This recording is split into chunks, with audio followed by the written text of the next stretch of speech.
ਸਤਿ ਸ਼੍ਰੀ ਅਕਾਲ ਨਮਸਕਾਰ ਮੈਂ ਹਾਂ ਦੀਪਕ ਭੰਡਾਰੀ ਤੇ ਤੁਸੀਂ ਦੇਖ ਰਹੇ ਹੋ D4 ਨਿਊਜ਼। ਸਾਡੇ ਵਿਸ਼ੇਸ਼ ਪ੍ਰੋਗਰਾਮ ਖਰੀਆਂ ਖਰੀਆਂ ਤੁਹਾਡਾ ਸਵਾਗਤ ਹੈ। ਨਵਜੋਤ ਸਿੰਘ ਸਿੱਧੂ ਫਿਰ ਇੱਕ ਵਾਰ ਐਕਟਿਵ ਹੋ ਗਏ ਨੇ। ਅੱਜ ਉਹ ਚੰਡੀਗੜ੍ਹ 17 ਸੈਕਟਰ 'ਚ ਸਿਵਲ ਐਵੀਏਸ਼ਨ ਦੇ ਦਫ਼ਤਰ ਪਹੁੰਚਦੇ ਨੇ ਤੇ ਸਰਕਾਰ ਨੂੰ ਕਟਘਰੇ ਦੇ ਵਿੱਚ ਉਹਨਾਂ ਨੇ ਖੜਾ ਕੀਤਾ। ਕਈ ਤਰ੍ਹਾਂ ਦੀਆਂ ਜਾਣਕਾਰੀਆਂ ਮੰਗੀਆਂ ਤੇ ਸਰਕਾਰ ਤੇ ਕਈ ਆਰੋਪ ਵੀ ਲਗਾਏ ਨੇ ਕਿ ਪੰਜਾਬ ਦੇ ਪੈਸੇ ਦਾ ਦੁਰਉਪਯੋਗ ਕੀਤਾ ਜਾ ਰਿਹਾ ਹੈ। ਕੀ ਮਨਪ੍ਰੀਤ ਸਿੰਘ ਬਾਦਲ ਦੀਆਂ ਮੁਸ਼ਕਲਾਂ ਵਧਣਗੀਆਂ? ਆਪਣੀ ਇਮਾਨਦਾਰੀ ਦਾ ਢੰਡੋਰਾ ਪਿੱਟਦੇ ਸੀਗੇ ਪਰ ਹੁਣ ਉਹ ਵਿਜੀਲੈਂਸ ਦੀ ਜਾਂਚ ਤੋਂ ਭੱਜ ਕਿਉਂ ਰਹੇ ਨੇ? ਸਭ ਤੋਂ ਵੱਡਾ ਸਵਾਲ ਹੈ ਜੇ ਉਹਨਾਂ ਨੇ ਕੁਝ ਕੀਤਾ ਹੀ ਨਹੀਂ। ਮਨਪ੍ਰੀਤ ਸਿੰਘ ਬਾਦਲ ਕੋ ਪਹਿਲੇ ਐਸੇ ਸਿਆਸਤਦਾਨ ਨਹੀਂ ਨੇ ਜਿਨ੍ਹਾਂ ਦੇ ਉੱਤੇ ਕੋਈ ਮਾਮਲਾ ਦਰਜ ਹੋਇਆ ਹੋਵੇ। ਇਸ ਤੋਂ ਪਹਿਲਾਂ ਵੀ ਬਹੁਤ ਸਾਰੇ ਸਿਆਸਤਦਾਨਾਂ ਦੇ ਉੱਤੇ ਮਾਮਲੇ ਦਰਜ ਹੁੰਦੇ ਰਹੇ ਨੇ ਤੇ ਅਦਾਲਤਾਂ ਦੇ ਵਿੱਚੋਂ ਉਹ ਬਰੀ ਵੀ ਹੁੰਦੇ ਰਹੇ ਨੇ। ਖਾਲਿਸਤਾਨੀ ਕੱਟੜਪੰਥੀ ਤੇ ਗੈਂਗਸਟਰਾਂ ਦੇ ਵਿੱਚ ਕੋਈ ਗੱਠਜੋੜ ਹੋ ਗਿਆ। ਇਹਨਾਂ ਤੇ ਸ਼ਿਕੰਜਾ ਕੱਸਣ ਵਾਸਤੇ NIA ਨੇ ਵੀ ਅੱਜ ਕਈ ਥਾਵਾਂ ਤੇ ਰੇਡ ਮਾਰੀ ਹੈ। ਪ੍ਰੋਗਰਾਮ ਸ਼ੁਰੂ ਕਰਨ ਤੋਂ ਪਹਿਲਾਂ ਅਸੀਂ ਸਭ ਤੋਂ ਪਹਿਲੇ ਆਪਣੇ ਦਰਸ਼ਕਾਂ ਨੂੰ ਇਹ ਦੱਸ ਦਈਏ ਕਿ 2000 ਦੇ ਜੇ ਨੋਟ ਤੁਹਾਡੇ ਕੋਲ ਪਏ ਨੇ ਤੇ ਇਹਨੂੰ ਜਮ੍ਹਾਂ ਕਰਾ ਦਿਓ ਬੈਂਕ 'ਚ, ਕਿਉਂਕਿ 30 ਸਤੰਬਰ ਤੋਂ ਬਾਅਦ 2000 ਦੇ ਨੋਟ ਦੀ ਕੋਈ ਵੈਲਿਊ ਨਹੀਂ ਰਹਿਣੀ।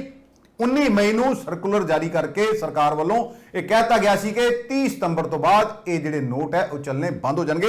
ਤੇ ਸਾਡੀ ਜਾਣਕਾਰੀ ਦੇ ਮੁਤਾਬਕ ਹਜੇ ਤੱਕ 2000 ਦੇ 25000 ਕਰੋੜ ਰੁਪਏ ਮੁੱਲ ਦੇ ਜਿਹੜੇ ਨੋਟ ਹੈ ਉਹ ਹਜੇ ਤੱਕ RBI ਕੋ ਨਹੀਂ ਪਹੁੰਚੇ।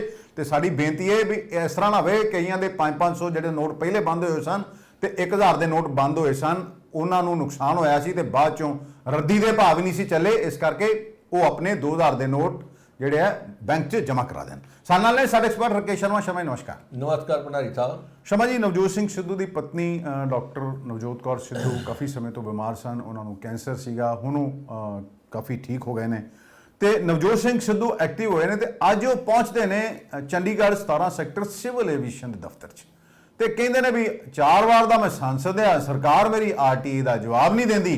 ਤੇ ਹੁਣ ਉਹਨਾਂ ਨੇ ਸਿੱਧਾ ਸਿਵਲ ਐਵੀਏਸ਼ਨ ਕੋਲੋਂ ਹੀ ਚਿੱਠੀ ਲਿਖ ਕੇ ਤੇ ਜਵਾਬ ਮੰਗ ਲਿਆ ਤੇ ਸਰਕਾਰ ਦੇ ਉੱਤੇ ਕਈ ਤਰ੍ਹਾਂ ਦੇ ਆਰੋਪ ਵੀ ਲਗਾਏ ਨੇ।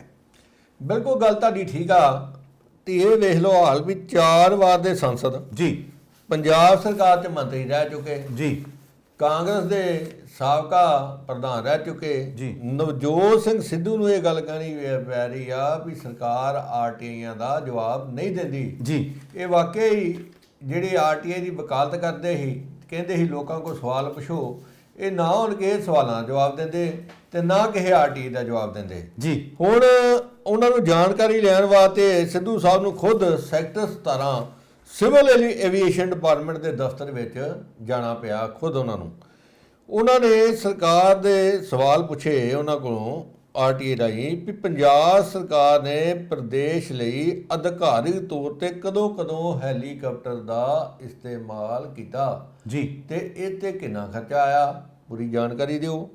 ਫਿਰ ਉਹਨਾਂ ਪੁੱਛਿਆ ਵੀ ਆਪ ਪਾਰਟੀ ਨੇ ਆਪਣੀ ਪਾਰਟੀ ਦੇ ਪ੍ਰਚਾਰ ਲਈ ਜੀ ਤੇ ਦੌਰਿਆਂ ਲਈ ਫਿਕਸਡ ਵਿੰਗ ਵਿਮਾਨ ਕਿਰਾਏ ਤੇ ਕਦੋਂ ਲਿਆ, ਇਹਦੀ ਪੂਰੀ ਜਾਣਕਾਰੀ ਦਿਓ। ਕਿਰਾਏ ਦੇ ਜਹਾਜ਼ ਲੈਣ ਲਈ ਸਰਕਾਰ ਨੂੰ ਕਿਰਾਇਆ ਦੇਣਾ ਪੈਂਦਾ, ਜਿਹਦੇ ਨਾਲ ਸਰਕਾਰ ਤੇ ਵਿੱਤੀ ਬੋਝ ਪੈਂਦਾ ਜੀ ਬਹੁਤ ਜ਼ਿਆਦਾ। ਉਹਨਾਂ ਨੇ ਵੀ ਜਾਣਕਾਰੀ ਮੰਗੀ ਕਿ 1.5 ਸਾਲ ਵਿੱਚ ਕਿੰਨੀ ਵਾਰ ਇੱਕ ਨਿੱਜੀ ਜੈਟ ਕਿਰਾਏ ਤੇ ਲਿਆ ਗਿਆ ਜੀ ਤੇ ਜਹਾਜ਼ ਨੂੰ ਕਿੱਥੇ ਤੇ ਕਿਸ ਮਕਸਦ ਨਾਲ ਲਿਜਾਇਆ ਗਿਆ, ਉਹਦੇ ਇਹਦੀ ਵੀ ਪੂਰੀ ਜਾਣਕਾਰੀ ਦਿਓ। ਉਹਨਾਂ ਨੇ ਕਿਹਾ ਵੀ ਸਾਰੀਆਂ ਉਡਾਨਾਂ ਦੀ ਪੂਰੀ ਜਾਣਕਾਰੀ ਦਿਓ ਤੇ ਕਿਰਾਇਆ ਕਿੰਨਾ ਲੱਗਾ ਬਿੱਲਾਂ ਸਮੇਤ ਆਂਦੇ ਮੈਨੂੰ ਜਾਣਕਾਰੀ ਦਿਓ ਸਾਰੀ। ਉਹਨਾਂ ਇਹ ਵੀ ਕਿਹਾ ਪੰਜਾਬ ਦਾ ਹੈਲੀਕਾਪਟਰ ਜੋ ਦੂਜੀਆਂ ਸਟੇਟਾਂ ਵਿੱਚ ਇਸਤੇਮਾਲ ਕੀਤਾ ਗਿਆ ਉਹ ਕਿੰਨੀ ਵਾਰੀ ਗਿਆ, ਉਹਦੇ ਦੀ ਪੂਰੀ ਜਾਣਕਾਰੀ ਦਿਓ। ਉਹ ਆਂਦੇ ਵੀ ਫਿਕਸਡ ਵਿੰਗ ਵਿਮਾਨ ਦਾ ਕਿਰਾਇਆ ਬਾਹਰ ਓਵਰ ਲੱਗਦਾ, ਉਹਦੀ ਜਾਣਕਾਰੀ ਦਿਓ ਪੂਰੀ ਵੀ ਕਿੰਨਾ ਲੱਗਾ। ਉਹ ਆਂਦੇ ਵੀ ਸਰਕਾਰ ਜਾਣਕਾਰੀ ਨਹੀਂ ਦਿੰਦੀ, ਇਸ ਲਈ 4 ਵਾਰ ਦੇ ਸੰਸਦ ਹੋਣ ਦੇ ਬਾਵਜੂਦ ਮੈਨੂੰ ਇਸ ਦਫ਼ਤਰ ਦੇ ਵਿੱਚ RTI ਦੀ ਜਾਣਕਾਰੀ ਲੈਣ ਵਾਸਤੇ ਆਉਣਾ ਪਿਆ। ਜੀ ਉਹਨਾਂ ਨੇ ਤੁਹਾਨੂੰ ਯਾਦ ਹੋਣਾ ਜਦੋਂ ਸਰਕਾਰ ਸੀਗੀ ਕਾਂਗਰਸ ਦੀ, ਉਦੋਂ ਭਗਵੰਤ ਮਾਨ ਸਾਹਿਬ ਆਪ ਇਹ ਆਰੋਪ ਲਗਾਉਂਦੇ ਸੀ ਵੀ 5-5 ਮਿੰਟ ਦੇ ਵਕਫੇ ਦੇ ਉੱਤੇ ਹੈਲੀਕਾਪਟਰ ਉੱਡਦਾ, ਅੱਧਾ ਘੰਟਾ ਕਹਿੰਦੇ ਉਹਨਾਂ ਉਦਘਾਟਨ ਕਰਨਾ ਹੁੰਦਾ, ਉਹਨੇ ਦੀ ਉਹ ਚੀਜ਼ ਨਹੀਂ ਬਣੀ ਹੁੰਦੀ ਜਿੰਨੇ ਦਾ ਉਦਘਾਟਨ ਕਰਨ ਤੇ ਖਰਚਾ ਲੱਗ ਜਾਂਦਾ। ਹੁਣ ਵੈਸੇ ਇੱਕ ਹਿਸਾਬ ਨਾਲ ਤੇ ਨਵਜੋਤ ਸਿੰਘ ਸਿੱਧੂ ਹੋਣਾ ਨੇ ਇਹ ਸਵਾਲ ਪੁੱਛ ਕੇ ਸਰਕਾਰ ਨੂੰ ਭੰਬਲ ਭੂਸੇ 'ਚ ਪਾਤਾ, ਕਿਉਂਕਿ ਇਹ ਆਰੋਪ ਲੱਗਦੇ ਨੇ। ਹੁਣ ਸੱਚਾਈ ਕੀ ਇਹਨਾਂ ਦੇ ਵਿੱਚ ਵੀ ਦੂਜੇ ਸਟੇਟਾਂ ਦੇ ਵਿੱਚ ਜਿੱਥੇ ਪ੍ਰਚਾਰ ਕਰਨਾ ਹੁੰਦਾ ਹੈ, ਕੇਜਰੀਵਾਲ ਸਾਹਿਬ ਮੁੱਖ ਮੰਤਰੀ ਭਗਵੰਤ ਮਾਨ ਨੂੰ ਨਾਲ ਲੈ ਜਾਂਦੇ, ਕਿਉਂਕਿ ਪੰਜਾਬ ਦਾ ਹੀ ਖਰਚਾ ਪੰਜਾਬ ਦਾ ਪੈਸਾ ਉੱਤੇ ਖਰਚ ਹੁੰਦਾ ਹੈ, ਜਿਹੜਾ ਵੀ ਉੱਥੇ ਖਰਚਾ ਆਉਂਦਾ ਸਾਰਾ, ਤੇ ਉਹ ਸਾਰਾ ਜਿਹੜਾ ਬੋਝ ਹੈ ਜਨਤਾ ਤੇ ਹੀ ਪੈ ਰਿਹਾ। ਬਿਲਕੁਲ ਠੀਕ ਗੱਲ ਆ ਵੀ ਇਹ ਉਦੋਂ ਤੇ ਟਿਚਰਾਂ ਕਰਦੇ ਹੁੰਦੇ ਸੀ ਦੂਜੀਆਂ ਪਾਰਟੀਆਂ ਨੂੰ ਵੀ ਹੈਲੀਕਾਪਟਰ ਵਾਲਾ ਮੁੱਖ ਮੰਤਰੀ, ਹੁਣ ਇਹਨਾਂ ਨੂੰ ਹੈਲੀਕਾਪਟਰ ਵਾਲਾ ਮੁੱਖ ਮੰਤਰੀ ਜਿਹੜੇ ਚਲੇ ਵੀ ਜਾਂਦੇ ਹੈਲੀਕਾਪਟਰ ਲੈ ਕੇ ਜਾਂਦੇ ਆ। ਉਹਨਾਂ ਨੇ ਕੋਈ ਇਸਤੇਮਾਲ ਕੀਤਾ ਹੋਇਆ ਚੰਨੀ ਸਾਹਿਬ ਨੂੰ ਇਹ ਕਹਿੰਦੇ ਹੁੰਦੇ ਸੀ ਵੀ ਤਾਜ ਚੋਂ ਚਾਹ ਆਉਂਦੀ ਉਹਨਾਂ ਦੇ ਘਰ, ਨਾਸ਼ਤਾ ਤਾਜ ਚੋਂ ਆਉਂਦਾ। ਹੁਣ ਇਹ ਵੀ ਜਦੋਂ ਆਉਂਦੇ ਤਾਜ ਹੀ ਠਹਿਰਦੇ ਆ, ਉਸ ਤੋਂ ਥੱਲੇ ਕਿਤੇ ਠਹਿਰਦੇ ਨਹੀਂ। ਹੁਣ ਸਿੱਧੂ ਸਾਹਿਬ ਨੇ ਕਿਹਾ ਭਗਵੰਤ ਮਾਨ ਜਿਹੜਾ ਅਖਬਾਰੀ ਮੁੱਖ ਮੰਤਰੀ ਆ, ਅਖਬਾਰਾਂ 'ਚ ਹੀ ਰਹਿੰਦਾ, ਇਹ ਅਖਬਾਰਾਂ 'ਚ ਗੱਲਾਂ ਬਾਤਾਂ ਕਰਦਾ ਕੁਛ ਨਹੀਂ, ਝੂਠ ਝਾਠ ਮਾਰ ਕੇ ਚੁਟਕਲੇ ਚਾਰ ਸੁਣਾ ਕੇ ਤੇ ਲੋਕਾਂ ਨੂੰ ਉਹਨਾਂ ਭਟਕਾ ਛੱਡਦਾ ਇੱਧਰ ਉੱਧਰ। ਉਹਨਾਂ ਕਿਹਾ ਵੀ 50,000 ਕਰੋੜ ਦਾ ਇਹਨਾਂ ਦੇ ਗੁਰਨਾਂ ਨੇ ਵੀ ਹਿਸਾਬ ਮੰਗਿਆ ਨਾ, ਹਿਸਾਬ ਦਿਓ ਵੀ ਤੁਸੀਂ 1.5 ਸਾਲ 'ਚ 50,000 ਕਰੋੜ ਰੁਪਇਆ ਕਰਜ਼ਾ ਲੈ ਲਿਆ, ਦੱਸੋ ਖਰਚਾ ਕਿਤੇ ਆ। ਉਹਨਾਂ ਮਨਾ ਕੀਨਕਾ ਦੇ ਵੀ ਤੰਜ ਕੱਸਿਆ ਸਵਾਲ ਖੜੇ ਕਰਤੇ ਆ। ਉਹਨਾਂ ਕਿਹਾ ਵੀ 2 ਵਜੇ ਤੋਂ ਬਾਅਦ ਉੱਥੇ ਡਾਕਟਰ ਕੋਈ ਨਹੀਂ ਹੁੰਦਾ, ਜੇ ਕਿਸੇ ਨੂੰ ਉੱਥੇ ਟੱਟੀਆਂ ਉਲਟੀਆਂ ਕੋਈ ਗਲੂਕੋਸ ਲਾਣਾ ਤੇ ਉੱਥੇ ਕੋਈ ਮੰਜਾ ਨਹੀਂ, ਐਕਸਰੇ ਮਸ਼ੀਨ ਉੱਥੇ ਕੋਈ ਨਹੀਂ ਹੈਗੀ, ਤੇ ਬੈੱਡ ਉੱਥੇ ਕੋਈ ਨਹੀਂ, ਤਾਂ ਆਂਦੇ ਹੈਗੀ ਉੱਥੇ ਤੁਹਾਡੇ ਮਹੱਲਾ ਕਲੀਨਿਕਾਂ ਦੇ ਵਿੱਚ। ਉਹ ਆਂਦੇ ਵੀ ਉਹਨਾਂ ਕੇਜਰੀਵਾਲ ਦੇ ਸਵਾਲ ਕਿਹੜੇ ਕਰਦੇ, ਆਂਦੇ ਵੀ ਉਹਨਾਂ ਨੇ ਮੁਝੇ ਰੇਤਾ ਸੇ 20,000 ਕਰੋੜ ਰੁਪਇਆ ਕਮਾਣਾ ਆਤਾ ਹੈ। ਉਹਦੇ ਲਿਆ ਹੁਣ 20,000 ਕਰੋੜ ਕਿੱਥੇ ਹੀ। ਉਹ ਆਂਦਾ ਵੀ ਲੋਕਾਂ ਦੇ ਤੇਰੀ ਜ਼ੁਬਾਨ ਤੇ ਤਬਾਰ ਕੀਤਾ ਸੀ, ਤੇ ਹੁਣ ਲੋਕੀ ਕਹਿੰਦੇ ਵੀ ਯਾਰ ਐਵੇਂ ਸਾਡੇ ਨਾਲ ਧੋਖਾ ਹੋਇਆ, ਧੋਖਾ ਹੀ ਕਰ ਗਿਆ ਜੀ। ਠੱਗਿਆਂ ਦੇ ਲੋਕਾਂ ਮਹਿਸੂਸ ਕਰਦੇ ਆ। ਉਹ ਆਂਦੇ ਉਹਨਾਂ ਪ੍ਰੋਫੈਸਰਾਂ ਦਾ ਕੀ ਕਸੂਰ ਜਿਨ੍ਹਾਂ ਨੂੰ ਤੂੰ ਕਹੇ ਪੱਕਿਆਂ ਕਰ ਦੇਣਾ, ਉਹਨਾਂ ਦਾ ਜਿਹਨਾਂ ਦਾ ਕੀ ਕਸੂਰ ਆ, ਜਿਹੜੇ ਕੱਚੇ ਮੁਲਾਜ਼ਮ ਆ, ਜਿਹੜੇ ਦਿਹਾੜੀਦਾਰ ਮੁਲਾਜ਼ਮ ਆ, ਜਿਹੜੇ ਡੇਲੀ ਵੇਜਿਸ ਤੇ ਕਰ ਰਹੇ ਆ, ਉਹਨਾਂ ਨੂੰ ਪੱਕੇ ਕਿਉਂ ਨਹੀਂ ਸਾਰਿਆਂ ਨੂੰ ਕਰਤਾ। ਆਂਦੇ ਵੀ ਤੁਹਾਡੇ ਕੋਲ ਤੀ ਕਹਿੰਦੇ ਪੈਸਾ ਬੜਾ, ਤੇ ਮੁਲਾਜ਼ਮਾਂ ਨੂੰ ਤੁਸੀਂ ਆਂਦੇ ਫਿਰ ਸਾਰੀਆਂ ਖਾਲੀ ਪੋਸਟਾਂ ਭਰ ਦਿਓ, ਜੇ ਤੁਹਾਡੇ ਕੋਲ ਪੈਸਾ ਬਹੁਤ ਜ਼ਿਆਦਾ ਹੋਇਆ ਤਾਂ ਖਾਲੀ ਪੋਸਟਾਂ ਭਰ ਦਿਓ ਸਾਰਿਆਂ ਦੀਆਂ। ਅਸੀਂ ਵੀ ਇਹ ਵੀ ਗੱਲ ਕਹਿੰਦੇ ਆ ਵੀ ਜਿਹੜਾ ਪਿਛਲੇ ਪੇ ਕਮਿਸ਼ਨ ਦਾ ਏਰੀਅਰ ਬਕਾਇਆ ਉਹ ਦੇ ਦਿਓ, ਡੀਏ ਦੀਆਂ ਕਿਸ਼ਤਾਂ ਬਕਾਇਆ ਉਹ ਦੇ ਦਿਓ। ਸਮਝੋ ਵੀ ਹੈਲੀਕਾਪਟਰ ਦੇ 4 ਫੇਰੇ ਵੱਧ ਲਾ ਲਏ ਆ, ਇਦਾਂ ਹੀ ਕਰਨਾ ਚਾਹੀਦਾ ਨਾ ਕਿ ਜੀ। ਉਹਨਾਂ ਨੇ ਇੱਕ ਨਾ ਆਰਡੀਐਫ ਦੀ ਵੀ ਗੱਲ ਕੀਤੀ ਸੀ, ਕਹਿੰਦੇ ਰੂਰਲ ਡਿਵੈਲਪਮੈਂਟ ਫੰਡ ਦਾ ਰੌਲਾ ਤੇ ਬੜਾ ਪਾਉਂਦੇ ਆ ਕਿ ਪਰ ਜਿਹਦੇ ਵਾਸਤੇ ਉਹ ਪੈਸਾ ਆਉਂਦਾ, ਪੈਸਾ ਕਿਤੇ ਹੋਰ ਖਰਚ ਦਿੱਤਾ ਜਾਂਦਾ। ਹਾਲਾਂਕਿ ਪੰਜਾਬ ਸਰਕਾਰ ਦਾ ਤੇ ਕਹਿਣਾ ਵੀ ਅਸੀਂ ਇੱਥੇ ਕਾਨੂੰਨ ਬਣਾ ਦਿੱਤਾ, ਉਹ ਫਿਰ ਕਹਿੰਦੇ ਵੀ ਪੈਸੇ ਜਿਹੜੇ ਆ ਆਉਂਦੇ ਕਿਸੇ ਵਾਸਤੇ, ਖਰਚੇ ਕਿਸੇ ਵਾਸਤੇ ਕਰੀ ਜਾਂਦੇ ਨੇ। ਨਾਲ ਦੇ ਨਾਲ ਕਿ ਅਸੀਂ ਉਹਨਾਂ ਨੇ ਇਹ ਵੀ ਸ਼ਾਇਦ ਆਖਿਆ ਕਿ ਇੱਕ ਜੇ ਤੁਹਾਡੇ ਕੋਲ ਬਹੁਤੇ ਪੈਸੇ ਨੇ, ਉਹ ਬਜਟ ਕਹਿੰਦੇ ਐਲੋਕੇਟ ਕਿੱਥੇ ਕਰਦੇ ਹੋ। ਉਹ ਆਂਦੇ ਵੀ ਜੀ ਸਭ ਕੁਝ ਫ੍ਰੀ ਦੇਣ ਦਾ ਦਾਵਾ ਕਰਦੇ ਆ, ਤੇ ਬਜਟ ਐਲੋਕੇਸ਼ਨ ਦੱਸੋ ਕਿ ਪੈਸਾ ਆਊਗਾ ਕਿੱਥੋਂ। ਗੱਲ ਤੇ ਬਿਲਕੁਲ ਠੀਕ ਆ, ਵੀ ਹਰ ਚੀਜ਼ ਮੁਫਤ ਕਰੀ ਜਾਂਦੇ, ਜੇ ਪੈਸਾ ਕਿੱਥੋਂ ਆਊ, ਕਰਜ਼ੇ ਚੁੱਕ ਕੇ ਦੇਈ ਜਾਂਦੇ, ਦਾ ਫਾਇਦਾ ਕੀ ਆ। ਆਂਦੇ ਵੀ ਭਗਵੰਤ ਮਾਨ ਉਹ ਸਰਕਾਰ ਬਣਨ ਤੋਂ ਬਾਅਦ 200 ਤੋਂ ਬਾਅਦ ਸਵਾਲ ਪੁੱਛ ਚੁੱਕਿਆ, ਕੋਈ ਜਵਾਬ ਹੀ ਨਹੀਂ ਦਿੰਦਾ। ਉਹਨਾਂ ਫਿਰ ਇਹਨੂੰ ਇੱਕ ਨਵੀਂ ਪਦਵੀ ਦੇ ਦਿੱਤੀ, ਆਂਦੇ ਭਗੌੜਾ ਮੁੱਖ ਮੰਤਰੀ। ਆਂਦੇ ਮੁੱਖ ਮੰਤਰੀ ਆ, ਭਗੌੜਾ ਮੁੱਖ ਮੰਤਰੀ ਆ। ਆਂਦੇ ਪੰਜਾਬ ਸਰਕਾਰ ਕੋਈ ਇੱਕ ਕੰਮ ਆਂਦਾ ਜਿਸ ਨਾਲ ਦੱਸੇ ਜਿਹਨਾਂ ਲੋਕਾਂ ਨੂੰ ਫਾਇਦਾ ਹੋਇਆ ਹੋਵੇ। ਆਂਦੇ ਪੈਸਾ ਜਿਹੜਾ ਨਾ ਇਹਨਾਂ ਦੀਆਂ ਆਪਣੀਆਂ ਜੇਬਾਂ 'ਚ ਜਾ ਰਿਹਾ, ਤੇ ਸਰਕਾਰ ਜਿਹੜੀ ਇਹ ਕਰਜ਼ੇ ਲੈ ਚਲਾਈ ਜਾ ਰਹੀ। ਵੇਖੋ ਜੀ ਸਿੱਧੂ ਸਾਹਿਬ ਵਰੇ ਤੇ ਅੱਜ ਪੂਰੇ ਜੇ, ਵਾਕਈ ਸਰਕਾਰ ਨੇ ਵਾਅਦੇ ਕੀਤੇ ਸੀ ਵੀ ਕੋਈ ਠੇਕੇਦਾਰੀ ਸਿਸਟਮ ਖਤਮ ਕਰ ਦਿਆਂਗੇ, ਜਿੰਨੇ ਕੰਟਰੈਕਟ ਤੇ ਬੰਦੇ ਲੱਗੇ ਉਹ ਪੱਕੇ ਕਰ ਦਿਆਂਗੇ। ਹੋਇਆ ਕੁਛ ਨਹੀਂ ਜੇ ਅਜੇ ਤੱਕ। ਕਿ ਜੀ ਵੈਸੇ ਸਿੱਧੂ ਸਾਹਿਬ ਨੇ ਇਹਨੂੰ ਕੁਛ ਨਹੀਂ ਕੀਤਾ। ਸਿੱਧੂ ਸਾਹਿਬ ਨੇ ਬਾਜਵਾ ਸਾਹਿਬ ਵਾਂਗੂ ਇਹ ਦਾਵਾ ਨਹੀਂ ਕੀਤਾ ਵੀ ਜਿਹੜੇ 32 ਐਮਐਲਏ ਆ ਸਾਡੇ ਸੰਪਰਕ 'ਚ ਨੇ, ਉਹਨਾਂ ਨੇ ਜਿਹੜੀ ਇਹ ਚਿੱਠੀ ਲਿਖੀ ਹੈ ਉਹ ਲਿਖ ਕੇ ਜੇ ਤੇ ਕਿ ਜੀ ਸਰਕਾਰ ਜਵਾਬ ਦੇ ਦਿੰਦੀ ਹੈ ਤੇ ਤਾਂ ਠੀਕ, ਜੇ ਨਹੀਂ ਦਿੰਦੀ ਤੇ ਫਿਰ ਸਿੱਧੂ ਸਾਹਿਬ ਜਿਹੜਾ ਰੋਕਿਆ ਨਾ ਉਹ ਅਖਤਿਆਰ ਕਰਨਗੇ, ਕਿਉਂਕਿ ਨਵਜੋਤ ਸਿੰਘ ਸਿੱਧੂ ਵਿਭਾਗ ਤੇ ਲੀਡਰ ਨੇ, ਤੇ ਤੁਹਾਨੂੰ ਵੀ ਪਤਾ ਵੀ ਉਹਨਾਂ ਨੂੰ ਯੂਥ ਸੁਣਦਾ ਵੀ ਹੈ ਨਵਜੋਤ ਸਿੰਘ ਸਿੱਧੂ ਨੂੰ। ਬਿਲਕੁਲ ਸੁਣਦਾ ਜੀ, ਗੱਲ ਸਹੀ ਗੱਲ ਆ। ਜਦੋਂ ਬਾਜਵਾ ਸਾਹਿਬ ਨੇ ਕਿਹਾ 32 ਐਮਐਲਏ ਤੇ ਮੁੱਖ ਮੰਤਰੀ ਸਾਹਿਬ ਨੇ ਕਿਹਾ ਵੀ ਤੇਰੀ ਜਿਹੜੀ ਖਾਹਿਸ਼ ਆ ਇਹ ਪੂਰੀ ਨਹੀਂ ਹੋਣੀ, ਇਹ ਜਿਹੜਾ ਭਰੂਣ ਹੱਤਿਆ ਪਹਿਲਾਂ ਹੋ ਚੁੱਕੀ ਆ। ਕਹਿੰਦਾ ਭਰੂਣ ਹੱਤਿਆ ਹੋ ਗਈ ਹੈ। ਚਲੋ ਕਿ ਜੀ ਖਜ਼ਾਨਾ ਮੰਤਰੀ ਸਾਹਿਬ ਦੀ ਗੱਲ ਕਰ ਲਈਏ, ਆਪਣੇ ਮਨਪ੍ਰੀਤ ਸਿੰਘ ਬਾਦਲ ਸਭ ਤੋਂ ਲੰਬੇ ਸਮੇਂ 'ਚ ਮੇਰੇ ਖਿਆਲ ਖਜ਼ਾਨਾ ਮੰਤਰੀ ਸਭ ਤੋਂ ਵੱਧ ਪਿਛਲੀਆਂ ਸਰਕਾਰਾਂ 'ਚ ਉਹ ਹੀ ਰਹੇ ਨੇ। ਅਕਾਲੀ ਦਲ ਦੀ ਸਰਕਾਰ ਸੀ ਉਹ ਰਹੇ, ਫਿਰ ਆਪਣੀ ਪੀਪੀਪੀ ਪਾਰਟੀ ਵੀ ਬਣਾਈ, ਤੇ ਪਰ ਜੇ ਇਹ ਇੰਤਜ਼ਾਰ ਕਰਦੇ ਤੇ ਹੋ ਸਕਦਾ ਹੀ ਕਿ ਪੀਪੀਪੀ ਪਾਰਟੀ ਸੱਤਾ 'ਚ ਵੀ ਆ ਜਾਂਦੀ, ਕਿਉਂਕਿ ਇਹ ਪਤਾ ਨਹੀਂ ਧਿਰ ਕਿਉਂ ਦਿਲ ਛੱਡ ਗਏ ਲੋਕਾਂ ਨੂੰ, ਤੇ ਇੱਕ ਵਿਕਲਪ ਚਾਹੀਦਾ ਸੀ ਤੇ ਵਿਕਲਪ ਆਮ ਆਦਮੀ ਪਾਰਟੀ ਉਹਨਾਂ ਨੇ ਲਿਆ, ਤੇ ਹੁਣ ਇਹ ਫਸ ਗਏ ਨੇ। ਆਪਣੀ ਇਮਾਨਦਾਰੀ ਦਾ ਢੰਡੋਰਾ ਇਹ ਪਿੱਟਦੇ ਨੇ। ਹੁਣ ਭ੍ਰਸ਼ਟਾਚਾਰ ਤੇ ਧੋਖਾਧੜੀ ਦਾ ਮਾਮਲਾ ਹੈ। 2 ਪਲਾਟ ਅੱਗੇ ਵੀ ਕਈ ਵਾਰੀ ਅਸੀਂ ਆਪਣੇ ਪ੍ਰੋਗਰਾਮ ਦੇ ਵਿੱਚ ਜ਼ਿਕਰ ਕੀਤਾ ਹੈ, 2 ਪਲਾਟ, ਇੱਕ 560 ਗਜ ਦਾ ਤੇ ਇੱਕ 1000 ਗਜ ਦਾ। ਵੀ ਪਹਿਲੋਂ ਕਹਿੰਦੇ ਵੀ ਪਲਾਟ ਦੀ ਖਰੀਦ ਤੋਂ ਜਿਹੜੇ ਪਹਿਲਾਂ ਹੀ ਆ ਉਹ ਮਤਲਬ ਟ੍ਰਾਂਸਫਰ ਕਰ ਲੈਂਦੇ ਕਿ BDA ਜਿਹੜਾ ਪ੍ਰਬੰਧਕ ਆ ਉਹਦੇ ਡਿਜੀਟਲ ਹਸਤਾਖਰਾਂ ਦਾ ਵੀ ਜਿਹੜਾ ਕਿ ਦੁਰਉਪਯੋਗ ਕੀਤਾ ਗਿਆ। ਹੁਣ ਇਹ ਮਾਰੇ ਫਿਰਨ ਦੇ ਨੇ, ਨਹਾਲੋ ਕੋ ਸਰਕੂਲਰ ਜਾਰੀ ਹੋ ਗਿਆ ਹੁਣ, ਤੇ ਇਹ ਵੀ ਕਈ ਆ ਰਹੀਆਂ ਖਬਰਾਂ ਸਾਹਮਣੇ ਆ ਰਹੀਆਂ ਤੇ ਚਰਚੇ ਨੇ ਵੀ ਸ਼ਾਇਦ ਮਨਪ੍ਰੀਤ ਬਾਦਲ ਸਾਹਿਬ ਵਿਦੇਸ਼ ਭੱਜ ਗਏ ਨੇ। ਵੇਖੋ ਜੀ, ਮਨਪ੍ਰੀਤ ਬਾਦਲ ਨੂੰ ਪਲਾਟ ਘਟਾਲੇ ਵਿੱਚ ਵਿਜੀਲੈਂਸ ਨੇ ਕੇਸ ਰਜਿਸਟਰ ਕਰਤਾ ਜੀ, ਤੇ ਅਦਾਲਤ ਨੇ ਉਹਨਾਂ ਦੇ ਗ੍ਰਿਫਤਾਰੀ ਵਾਰੰਟ ਵੀ ਜਾਰੀ ਕਰਤੇ ਆ ਜੀ। ਤੇ ਵਿਜੀਲੈਂਸ ਵੱਲੋਂ ਕੇਸ ਦਰਜ ਕਰਨ ਤੋਂ ਬਾਅਦ ਇਹਨਾਂ ਨੇ ਬੇਲ ਲਾਈ ਸੀ, ਤੇ ਉਹ ਇਹਨਾਂ ਵਾਪਸ ਲੈ ਲਈ, ਆਂਦੇ ਵੀ ਨਵੀਂ ਬੇਲ ਲਾਈ ਜਾਊਗੀ। ਹੁਣ ਇਹਨਾਂ ਦੀ ਤਲਾਸ਼ 'ਚ ਵਿਜੀਲੈਂਸ ਥਾਂ ਥਾਂ ਤੇ ਦੂਸਰੇ ਮੰਗਲਵਾਰ ਵੀ ਛਾਪੇਮਾਰੀ ਕਰਦੀ ਰਹੀ ਆ ਜੀ। ਤੇ ਇਹਨਾਂ ਨੂੰ ਵਿਜੀਲੈਂਸ ਨੂੰ ਇਹ ਲੱਗਦਾ ਵੀ ਇਹ ਮਨਪ੍ਰੀਤ ਬਾਦਲ ਪੀਸੀਐਸ ਅਧਿਕਾਰੀ ਏਡੀਸੀ ਜੇ ਡੀ ਸੀ ਜਿਹੜੇ ਵਿਕਰਮਜੀਤ ਸਿੰਘ ਸ਼ੇਰਗਿੱਲ ਤੇ ਸੁਬਰਡੈਂਟ ਪੰਕਜ ਕਿਤੇ ਬਾਹਰ ਵਿਦੇਸ਼ ਨਾ ਭਾਜਣ ਤੇ ਲੋਕਲ ਨੋਟਿਸ ਜਾਰੀ ਕਰਾਤਾ ਇਹਨਾਂ ਦਾ ਜੀ। ਤੇ ਅਦਾਲਤ ਨੇ ਜਿਹੜੀ ਅਗਲੀ ਸੁਣਵਾਈ ਆ ਉਹ 12 ਅਗਸਤ ਰੱਖੀ ਆ। ਤੇ ਮੰਗਲਵਾਰ ਨੂੰ ਵਿਜੀਲੈਂਸ ਨੇ ਜਿਹਨੂੰ ਗ੍ਰਿਫਤਾਰ ਕੀਤੇ ਗਏ 3 ਆਰੋਪੀਆਂ ਨੂੰ ਰਾਜੀਵ ਕੁਮਾਰ, ਅਮਨਦੀਪ ਸਿੰਘ ਤੇ ਵਿਕਾਸ ਹੋਰਾਂ ਨੂੰ ਆਮਣੇ ਸਾਹਮਣੇ ਬਿਠਾ ਕੇ ਪੁੱਛਗਿੱਛ ਕੀਤੀ। ਤੇ ਉਹ ਆਂਦੇ ਵੀ ਸਾਡਾ ਨਹੀਂ ਜੇ ਇਹਦਾ ਲੈਣਾ ਦੇਣਾ 'ਚ ਕੁਝ ਵੀ, ਇਹ ਜਿਹੜਾ ਸਾਰਾ ਕੀਤਾ ਕਰਾਇਆ ਮਨਪ੍ਰੀਤ ਬਾਦਲ ਦਾ ਜੇ, ਉਹਨਾਂ ਹੀ ਸਾਡੇ ਕੋਲ ਕਰਾਇਆ ਜੇ, ਤੇ ਪਲਾਟ ਵੀ ਉਹਨਾਂ ਦੇ ਹੀ, ਅਸੀਂ ਤੇ ਐਵੇਂ ਮੋਹਰੇ ਹਾਂ ਜੀ ਵੀ ਸਾਡਾ ਕੋਈ ਲੈਣ ਦੇਣ ਨਹੀਂ ਹੈਗਾ।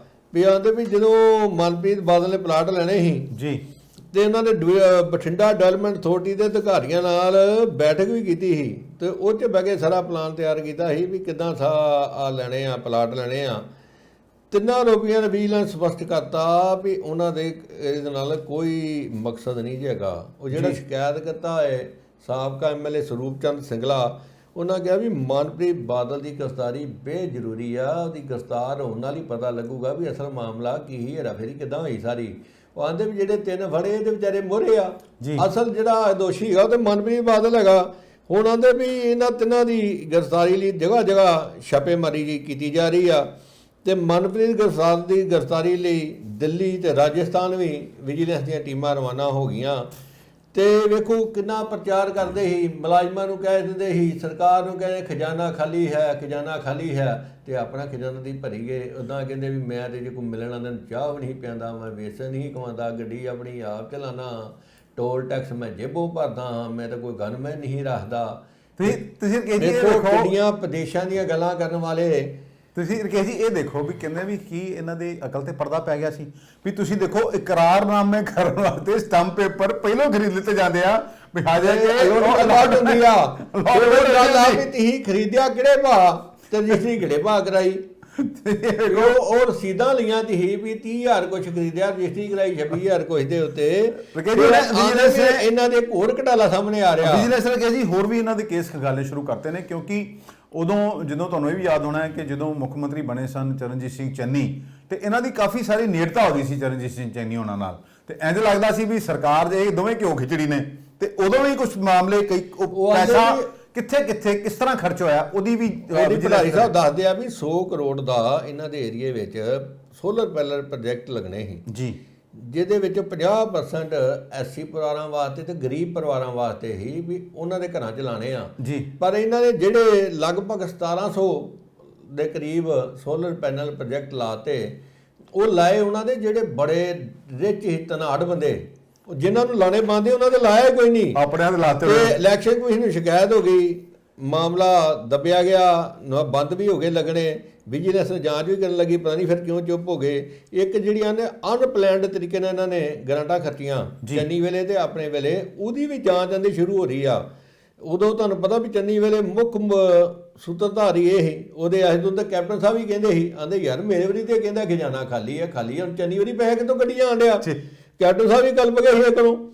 ਰਕੇਸ਼ ਜੀ ਤੁਸੀਂ ਇਹ ਵੇਖੋ ਵਿਕਰਮਜੀਤ ਸ਼ੇਰ ਜਿਹੜਾ ਸ਼ੇਰਗਿੱਲ ਆ ਉਹ ਵੀ ਵਿਵਾਦਾਂ ਵਾਲਾ ਬੰਦਾ, ਉਹ 2002 ਦੇ ਵਿੱਚ ਪੀਸੀਐਸ ਭਰਤੀ ਹੋਇਆ ਸੀ ਜੇ, ਰਵੀ ਸਿੱਧੂ ਦਾ ਜਦੋਂ ਕਾਂਡ ਹੋਇਆ ਸੀ ਜੇ ਜੀ, ਫਿਰ ਨਹੀਂ ਫਿਰ ਰੋਕ ਲੱਗੀ ਸੀ ਨਾ ਫਿਰ। ਹਾਂ, ਤੇ 2006 ਚ ਇਹਨਾਂ 4 ਦੇ ਵਿੱਚ ਇਹਨਾਂ ਰਾਹਤ ਦੇ ਦਿੱਤੀ ਸੀ, ਇਹਨਾਂ ਨੂੰ ਕੱਢਦੇ ਗਏ ਸੀ ਵੀ ਦੁਬਾਰਾ ਪੇਪਰ ਦੇ ਲਓ, ਪਰ ਇਹਨੇ ਪੇਪਰ ਨਹੀਂ ਦਿੱਤਾ।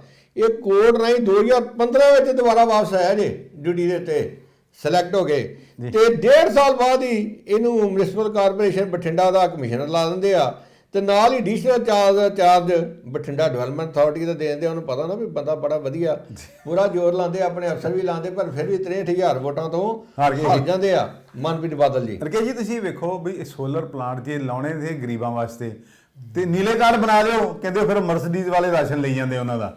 ਪੈਨਸ਼ਨ ਦੀ ਗੱਲ ਕਰ ਲਓ, ਬੁਢਾਪਾ ਪੈਨਸ਼ਨ ਜਾਂ ਵਿਧਵਾ ਪੈਨਸ਼ਨ, ਕਹਿੰਦੇ ਵੀ ਜੇ ਸਾਰੇ ਆਪਣੇ ਕਾਰਡ ਹੀ 60 ਸਾਲ ਉਮਰ ਤੋਂ ਵੱਧ ਬਣਾ ਲੈਂਦੇ ਨੇ ਤੇ ਪੈਨਸ਼ਨ ਲੈਣੀ ਸ਼ੁਰੂ ਕਰ ਦਿੰਦੇ ਨੇ। ਤੇ ਜੋ ਟੈਕਸ ਲਾਉਣ ਦੀ ਗੱਲ ਤੁਹਾਨੂੰ ਪਤਾ ਹੀ ਹਮੇਸ਼ਾ ਉੱਥੇ ਹੁੰਦੀ ਰਹੀ ਹੈ। ਸਰੂਪ ਚੰਦ ਸਿੰਗਲਾ ਦਾ ਮੈਂ ਜੋ ਟੈਕਸ ਦਾ ਵੀ ਕੰਮ ਖੁੱਲ੍ਹਣਾ ਉਹਨਾਂ ਦਾ ਮੈਂ ਸੁਣ ਰਿਹਾ ਸੀ ਕਿ ਜੀ ਸਰੂਪ ਚੰਦ ਸਿੰਗਲਾ ਉਹਨਾਂ ਦਾ ਜਿਨ੍ਹਾਂ ਨੇ ਇਹਨਾਂ ਦੀ ਸ਼ਿਕਾਇਤ ਕੀਤੀ ਸੀ। ਪਹਿਲੇ ਤੇ ਦੋਵੇਂ ਵਿਰੋਧੀ ਹੁੰਦੇ ਸਨ, ਹੁਣ ਖੈਰ ਦੋਵੇਂ ਇੱਕੋ ਪਾਰਟੀ ਨੇ। ਕਹਿੰਦੇ ਮੈਨੂੰ ਤਾਂ ਲੱਗਦਾ ਤੇ ਦਿਮਾਗ ਦਾ ਖਾਣਾ ਖਾਲੀ ਹੈ, ਤੇ ਜਾਂ ਕਹਿੰਦੇ ਇਹਨੂੰ ਲੱਗਦਾ ਹੈ ਵੀ ਮੈਂ ਫੇਰ ਆ ਜਾਣਾ, ਵੀ ਮੈਨੂੰ ਕੌਣ ਹੱਥ ਪਾਊਗਾ। ਤੇ ਹੁਣ ਵੈਸੇ ਕਿ ਜੀ ਬਿਕਰਮ ਸਿੰਘ ਮਜੀਠੀਆ ਮਨਪ੍ਰੀਤ ਬਾਦਲ ਦੇ ਪੱਖ 'ਚ ਆਏ ਨੇ। ਉਹਨਾਂ ਨੇ ਅੱਜ ਆਖਿਆ ਵੀ ਆਮ ਆਦਮੀ ਪਾਰਟੀ ਨੇ ਆਪਣੇ ਸਿੰਗਲੇ ਦੇ ਖਿਲਾਫ ਕੋਈ ਕਾਰਵਾਈ ਨਹੀਂ ਕੀਤੀ, ਚਲਾਨ ਨਹੀਂ ਪੇਸ਼ ਕੀਤਾ। ਫਿਰ ਉਹਨਾਂ ਲਾਲਚੰਦ ਕਟਾਰੂ ਚੱਕ ਦੇ ਵੀ ਗੱਲ ਕੀਤੀ ਹੈ ਵੀ ਕਹਿੰਦੇ ਉਹਦੇ ਖਿਲਾਫ ਨਰਮੀ ਕਿਉਂ ਵਰਤ ਲਈ ਸਰਕਾਰ, ਫੌਜਾ ਸਿੰਘ ਸਰਾਰੀ ਦੇ ਖਿਲਾਫ ਕਿਉਂ ਨਰਮੀ ਵਰਤ ਲਈ ਸਰਕਾਰ। ਤੇ ਉਹਨਾਂ ਪਠਾਨਕੋਟ ਦੇ ਨਰੋਟ ਜੈਮਲ ਸਿੰਘ ਦੇ ਪਿੰਡ ਗੋਲ ਦੀ ਜ਼ਮੀਨ ਦਾ ਵੀ ਜ਼ਿਕਰ ਕੀਤਾ, ਜਿਹਦੇ ਤੁਹਾਨੂੰ ਯਾਦ ਹੋਣਾ ਕਿ ਇੱਕ BDPO ਨੂੰ ਕਿਸ ਤਰ੍ਹਾਂ ਪਹਿਲੇ DDPO ਬਣਾਇਆ ਜਾਂਦਾ, ਫਿਰ ਉਹਨੂੰ ADC ਦਾ ਐਡੀਸ਼ਨਲ ਚਾਰਜ ਦੇ ਦਿੱਤਾ ਜਾਂਦਾ, ਤੇ ਥੱਲੇ ਰਿਕਮੈਂਡੇਸ਼ਨ ਹੁੰਦੀ ਹੈ ਕਟਾਰੂ ਚੱਕ ਸਾਹਿਬ ਦੀ, ਤੇ ਉੱਤਰੋਂ ਜਿਹੜੀ ਹਰੀ ਝੰਡੀ ਵਿਖਾਉਂਦੇ ਨੇ ਉਹ ਕੁਲਦੀਪ ਸਿੰਘ ਧਾਲੀਵਾਲ। ਉਹ ਕਹਿੰਦੇ ਵੀ ਜੇ ਪੰਜਾਬ ਨੂੰ ਬਚਾਉਣਾ ਨਾ ਤੇ ਸੈਂਟਰ ਗਵਰਨਮੈਂਟ ਨੂੰ ਚਾਹੀਦਾ ਇੰਡੋ ਪਾਕ ਬਾਰਡਰ ਖੋਲੇ ਤਾਂ ਕਿ ਲੋਕਾਂ ਨੂੰ ਇੱਥੇ ਰੋਜ਼ਗਾਰ ਮਿਲਣ। ਪਰ ਵੇਖੋ ਕਿ ਜੀ ਸਾਡਾ ਇਹ ਵੀ ਦੇਖੋ ਸਵਾਲ ਇੱਕ ਸਾਹਮਣੇ ਆਉਂਦਾ ਲੋਕਾਂ ਦੇ ਵੀ ਜੇ ਮਨਪ੍ਰੀਤ ਬਾਦਲ ਨੇ ਕੋਈ ਕੰਮ ਨਹੀਂ ਕੀਤਾ, ਦੇਖੋ ਬਹੁਤ ਸਾਰਾ ਸਮਾਂ ਇਹ ਸਰਕਾਰ 'ਚ ਰਹੇ ਨੇ, ਤੇ ਉਹੀ ਅੱਜ ਤੋਂ 2 ਸਾਲ ਜੇ ਪਹਿਲੇ ਦੀ ਗੱਲ ਕਰ ਲਈਏ ਕਿ ਜੀ ਉਹੀ ਪੁਲਿਸ ਵਾਲੇ ਇਹਨਾਂ ਦੇ ਮਗਰ ਫਿਰਦੇ ਸੀ, ਉਦੋਂ ਹੋਰ ਤਰ੍ਹਾਂ ਫਿਰਦੇ ਸੀ, ਤੇ ਹੁਣ ਹੋਰ ਤਰ੍ਹਾਂ ਫਿਰਨ ਲੱਗ ਪਏ ਨੇ ਇਹਨਾਂ ਨੂੰ ਛੱਪ ਲੱਭਣ ਵਾਸਤੇ। ਵੇਖੋ ਜੀ ਗੱਲ ਤੇ ਠੀਕ ਉਦੋਂ ਤੇ ਬੰਗਾਰਦੇ ਸੀ ਮੁੱਖ ਮੰਤਰੀ ਨੂੰ ਭਗਵੰਤ ਸਿੰਘ, ਜਿਨ੍ਹਾਂ ਤੇਰੇ 'ਚ ਜੋ ਹੀ ਵਾਹ ਗਈ ਲਾਲਾ, ਜਿੰਨਾ ਜ਼ੋਰ ਭਗਵੰਤ ਤੇਰੇ 'ਚ ਹੈ ਤੂੰ ਲਾਲਾ। ਕਿੰਨੂਆਂ ਦੀ ਬਾਗ 'ਚ ਬਹਿ ਕੇ ਮੈਂ ਵੀਡੀਓ ਬਣਾਈ ਸੀ, ਭਗਵੰਤ ਨੇ ਜ਼ੋਰ ਤੇ ਲਾਇਆ ਨਹੀਂ ਤੇ ਮਾੜੀ ਜਿਹੀ ਉਂਗਲ ਲਾਈ ਆ, ਤੇ ਜਦੋਂ ਜ਼ੋਰ ਲਾਤਾ ਤੇ ਫਿਰ ਤੇ ਕਈ ਆ ਸੋਲਰ ਕੀ ਤੇ ਆ ਟੈਕਸ ਵਾਲੇ ਕੀ ਸਾਰੇ ਖੁੱਲ ਜਾਣੇ ਕੰਮ।